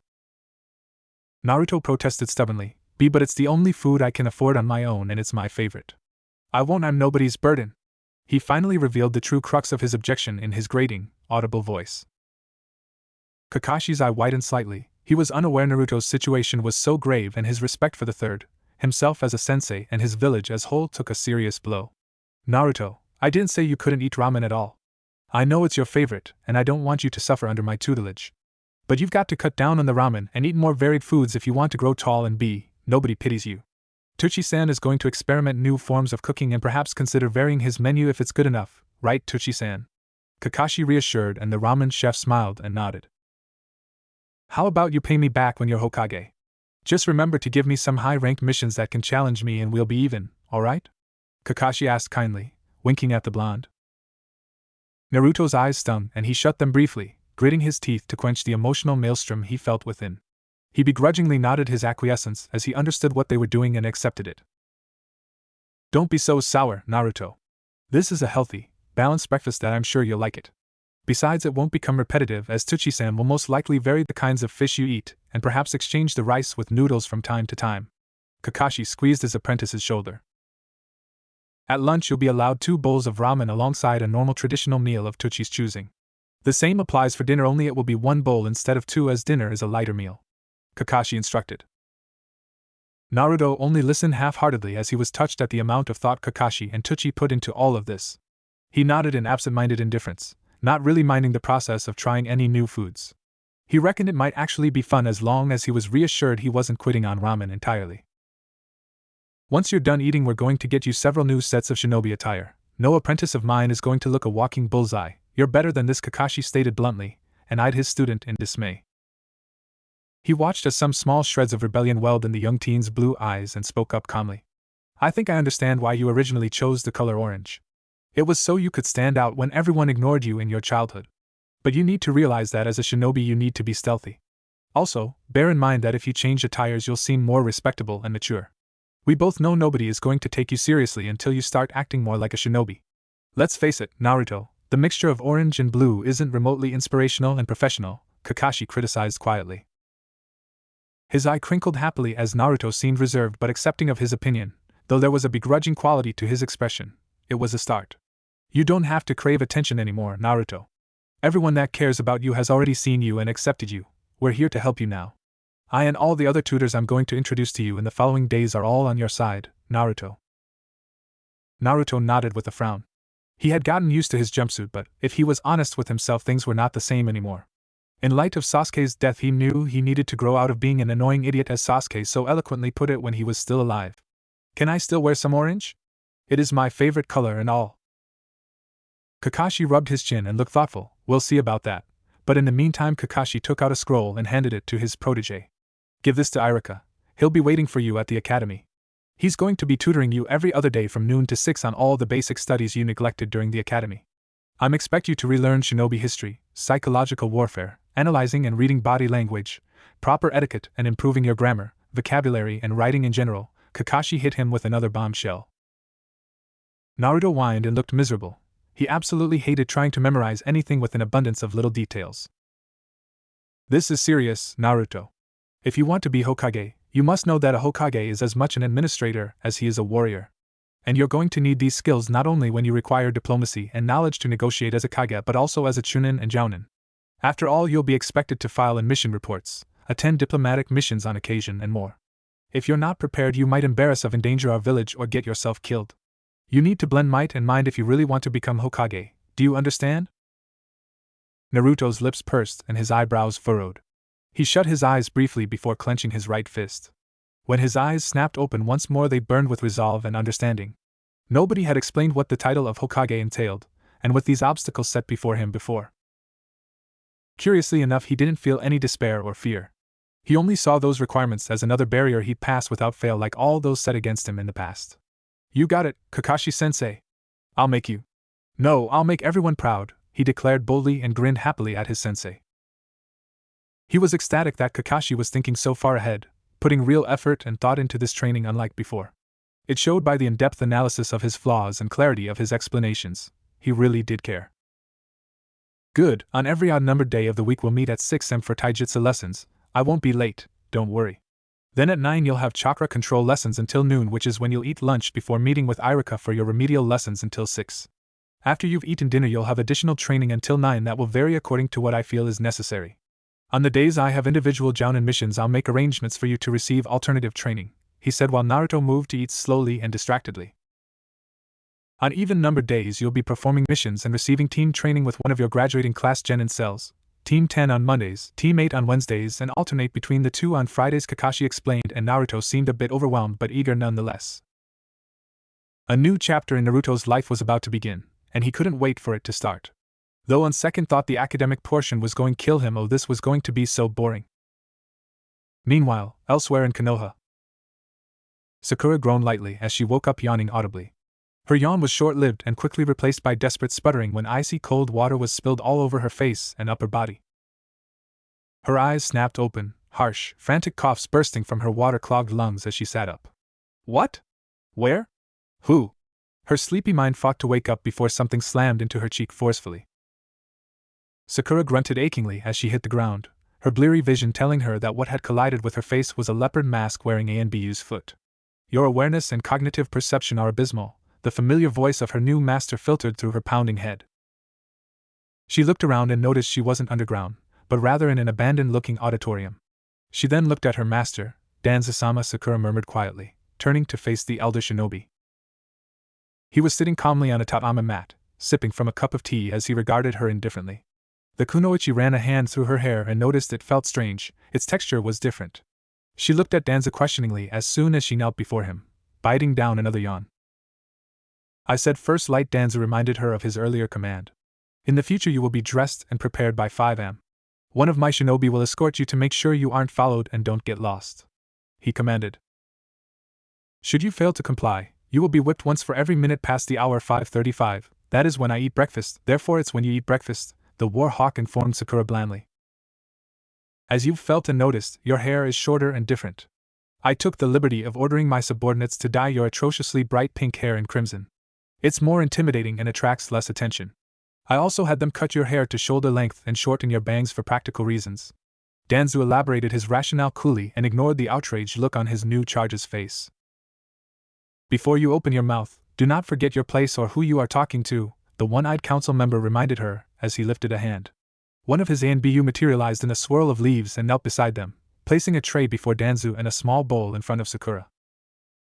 Sakura eyed the bowl in confusion, scanning its contents and finding there were 4 odd-looking sphere-shaped chunks of matter. Whatever it was, it smelled horribly as it seemed to look back at her tauntingly. What is this, Danzu-sama? She asked, looking somewhat queasy at the questionable thing that someone dared call food. Danzu shut his visible eye and sipped his tea silently. These are special food supplements that will supply your body with 5 times the normal nutritional value someone of your size requires per day. The elder ninja sported a calm expression through the look of shock and disgust that spread over the kunoichi's face. By the time the Chunin exams begin in 4 months, you will be eating 3 or 4 bowls every morning, Danzu stated in a tone that left no place for argument, and tossed her a bottle of pills which the kunoichi clumsily caught much to his disdain. So your reflexes subpar as well. It seems your situation is worse than I initially assumed, he remarked bluntly as Sakura winced through her examination of the pill bottle. The bottle contains my very own variation of Tsunade's special medical pills. They will greatly accelerate your body's metabolism and cell reconstruction, Danzu explained and watched as Sakura's eyes gleamed with recognition and understanding. Are there any side effects? Sakura asked hesitantly. Danzu shot her an indifferent glare. Does it matter? The red-haired girl had no answer that wouldn't earn her a beating or worse, so she bowed her head in silence. She held back her angry retort that was mirrored by her alter ego's furious scream, "Of course it matters, asshole." Danzu's lips twitched as he instructed her to take 2 pills, an order the red-haired kunoichi assented to unwillingly. She cautiously placed 2 of the large pills in her palm before swallowing them with difficulty. Once she was done coughing and gagging at the extremely spicy peppermint taste. Danzu lifted his hand and 2 shinobi landed beside him. They were clad in A&B uniforms, one clad in a monkey mask and the other in a weasel mask. Danzu used to allow his operatives to wear distinctive and specialized equipment, but Sarutobi would not tolerate him having his own private force publicly, so he compromised and had his operatives blend in with their counterpart ANBU. Monkey was carrying a large bundle of cloth while Weasel held a large duffel bag in his hands. The manipulative elder nodded in Sakura's direction, and the 2 shinobi placed their bundles in front of Sakura before vanishing into puffs of smoke. There are clothes in the left bundle, you will wear them, now, Danzu commanded simply and moved to lift a pair of chopsticks. He ate the rice in the bowl nonchalantly through the reddening of Sakura's cheeks. She sputtered in shock and surprise. You fucking pervert, I'm not changing in front of you. Danzu sighed as his new subordinate continued to be difficult, and dropped his bowl on the tray with clattering sound before aiming his killer intent on the young girl. Its power brought her to her knees. His voice struck her like an icy spear of indifference, breaking through Sakura's inner rant/tantrum. You are a kunoichi, your body is a weapon, so act the part. There will be times when you need to seduce or even sexually interact with a target in order to get close enough for the kill or milk information out of them, especially during long-term espionage assignments. You know that from the academy, don't you? With that said, he picked up his bowl. Know that if I conclude that trivial things such as shame and fear are still holding you back, then I will force you either stand naked publicly or force you to sexually interact with my ANBU until you have effectively forced such nonsense out of your system, he promised calmly before he resumed eating. She knew it wasn't a threat because this was Danzu and he wasn't one to waste words. The kunoichi bit her lips and quickly moved to remove the straps of her dress, letting the piece of cloth fall at her feet. The Haruno left clad only in her undergarments, standing awkwardly before her new master. The man's unnervingly calm glance caused her face to erupt into a deeper shade of red as her mind screamed obscenities against this injustice and his perverted nature. She mustered her will before moving to dress in her new clothes, but was stopped by a tap of his cane on the ground. There are undergarments that are more suitable than the frilly trash you're wearing now. Undress fully and wear all the articles of the attire before you. Sakura's face paled, but she nodded meekly and with trembling hands unclasped her bra and let it fall down before her. She felt nauseous at how Danzu calmly ate, while she suffered so greatly. The sense of violation and shame was unbearable. But she knew the apparently one-armed shinobi would only make things worse if she kept on stalling, so she slowly slipped out of her underwear as well. She stood there naked, shivering in the cold of the room. Danzu's piercing, Dark eye roamed over the pinkish skin of her slim, bony body with unnerving intensity. You have no scar tissue on your body, your muscle tone is non-existent, and your weight is subpar for a kunoichi, but that will change. Sakura nodded meekly before she knelt beside the bundle. She rummaged through it nervously, found a skin-colored pair of brief-like underwear that she slipped into quickly. The kunoichi then looked for the bra amongst the many items in the bundle in vain and glared at Danza heatedly. The secret Sharingan wielder regarded her neutrally. Do I need to teach you how to dress as well, Harino? He pointed with his cane to the spool of black bandages. Bind your breasts, forearms, and shins. The young girl grit her teeth but obeyed silently, avoiding the crippled man's piercing gaze for the few clumsy minutes it took her to finish his designated command before Danza shut his eye and made a single one-handed seal. The bandages ignited in a flare of blue and white. Seal diagrams glowed briefly before the construct exploded into blinding light. Sakura cried out in surprise and agony as currents of electricity shocked her body, forcing her to her knees in a quivering, shuddering mess. She barely managed to hold her weight on her feet, the bandages having suddenly become far heavier than they were earlier, applying hindering weight on her body. These bandages are a training tool I acquired from Kumogakure. They are known as Dajiki Kareiji, and they trick the nerves under your skin to think that a much greater pressure is being applied on your body. Thus the body defends itself by creating additional muscle tone to compensate the potential damage to the limbs, Danzu explained in monotone. The crimson-haired kunoichi glared daggers at the leader of Roots.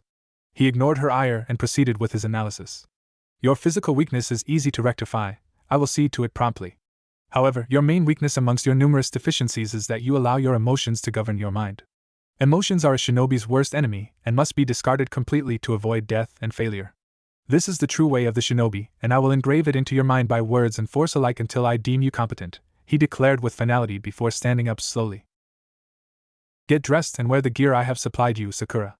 In several minutes you will be introduced to the first of your instructors, Danza commanded and slipped into the shadows, his cane taps signaling his departure. He left the mortified and humiliated kunoichi to stew in the shame, rage and indignation. Sakura assumed by his age that the elder ninja would be cold and detached, but she never thought he would treat her quite like this. The indiscretions only solidified her hatred for Naruto, the catalyst and author of her downfall and enslavement. She rummaged through the clothes she was given with widening eyes as the quality of the cloth and the weapons the council member had supplied her with were superb. She never imagined herself seeing, more so touching such equipment until she was at the very least a seasoned chunin. The red-haired kunoichi slipped into a pair of baggy black hakama pants that were surprisingly comfortable and moved a bit to test the material to discover that they made almost no sound at all, perfect for stealth. She moved to the next articles of clothing. She tied a pair of chrome-colored reinforced arm guards and shin guards on her person that upon careful inspection had some seal constructs engraved upon them. The next piece was a metallic, reinforced fishnet shirt that she carefully slid over her upper body before tying a tight, black kimono top over it. The black cloth successfully concealed all patches of visible skin, and Sakura marveled at how she looked. She finished the ensemble by tying the upper part of her attire with a chrome-coated metallic belt with a black rectangular equipment pouch sitting against her left thigh. The green-eyed femme used a small strap with a button on it to steady the pouch by tying it around her leg before moving to tie her kunai holster around her right leg. She then picked up the last gift Danza granted her and slipping a pair of beautifully crafted ninjato into a pair of sheaths that fit into rings on the back of her belt, carefully strapping the weapons to her lower back. This is badass. Maybe this won't be so bad after all, Sakura thought before a mass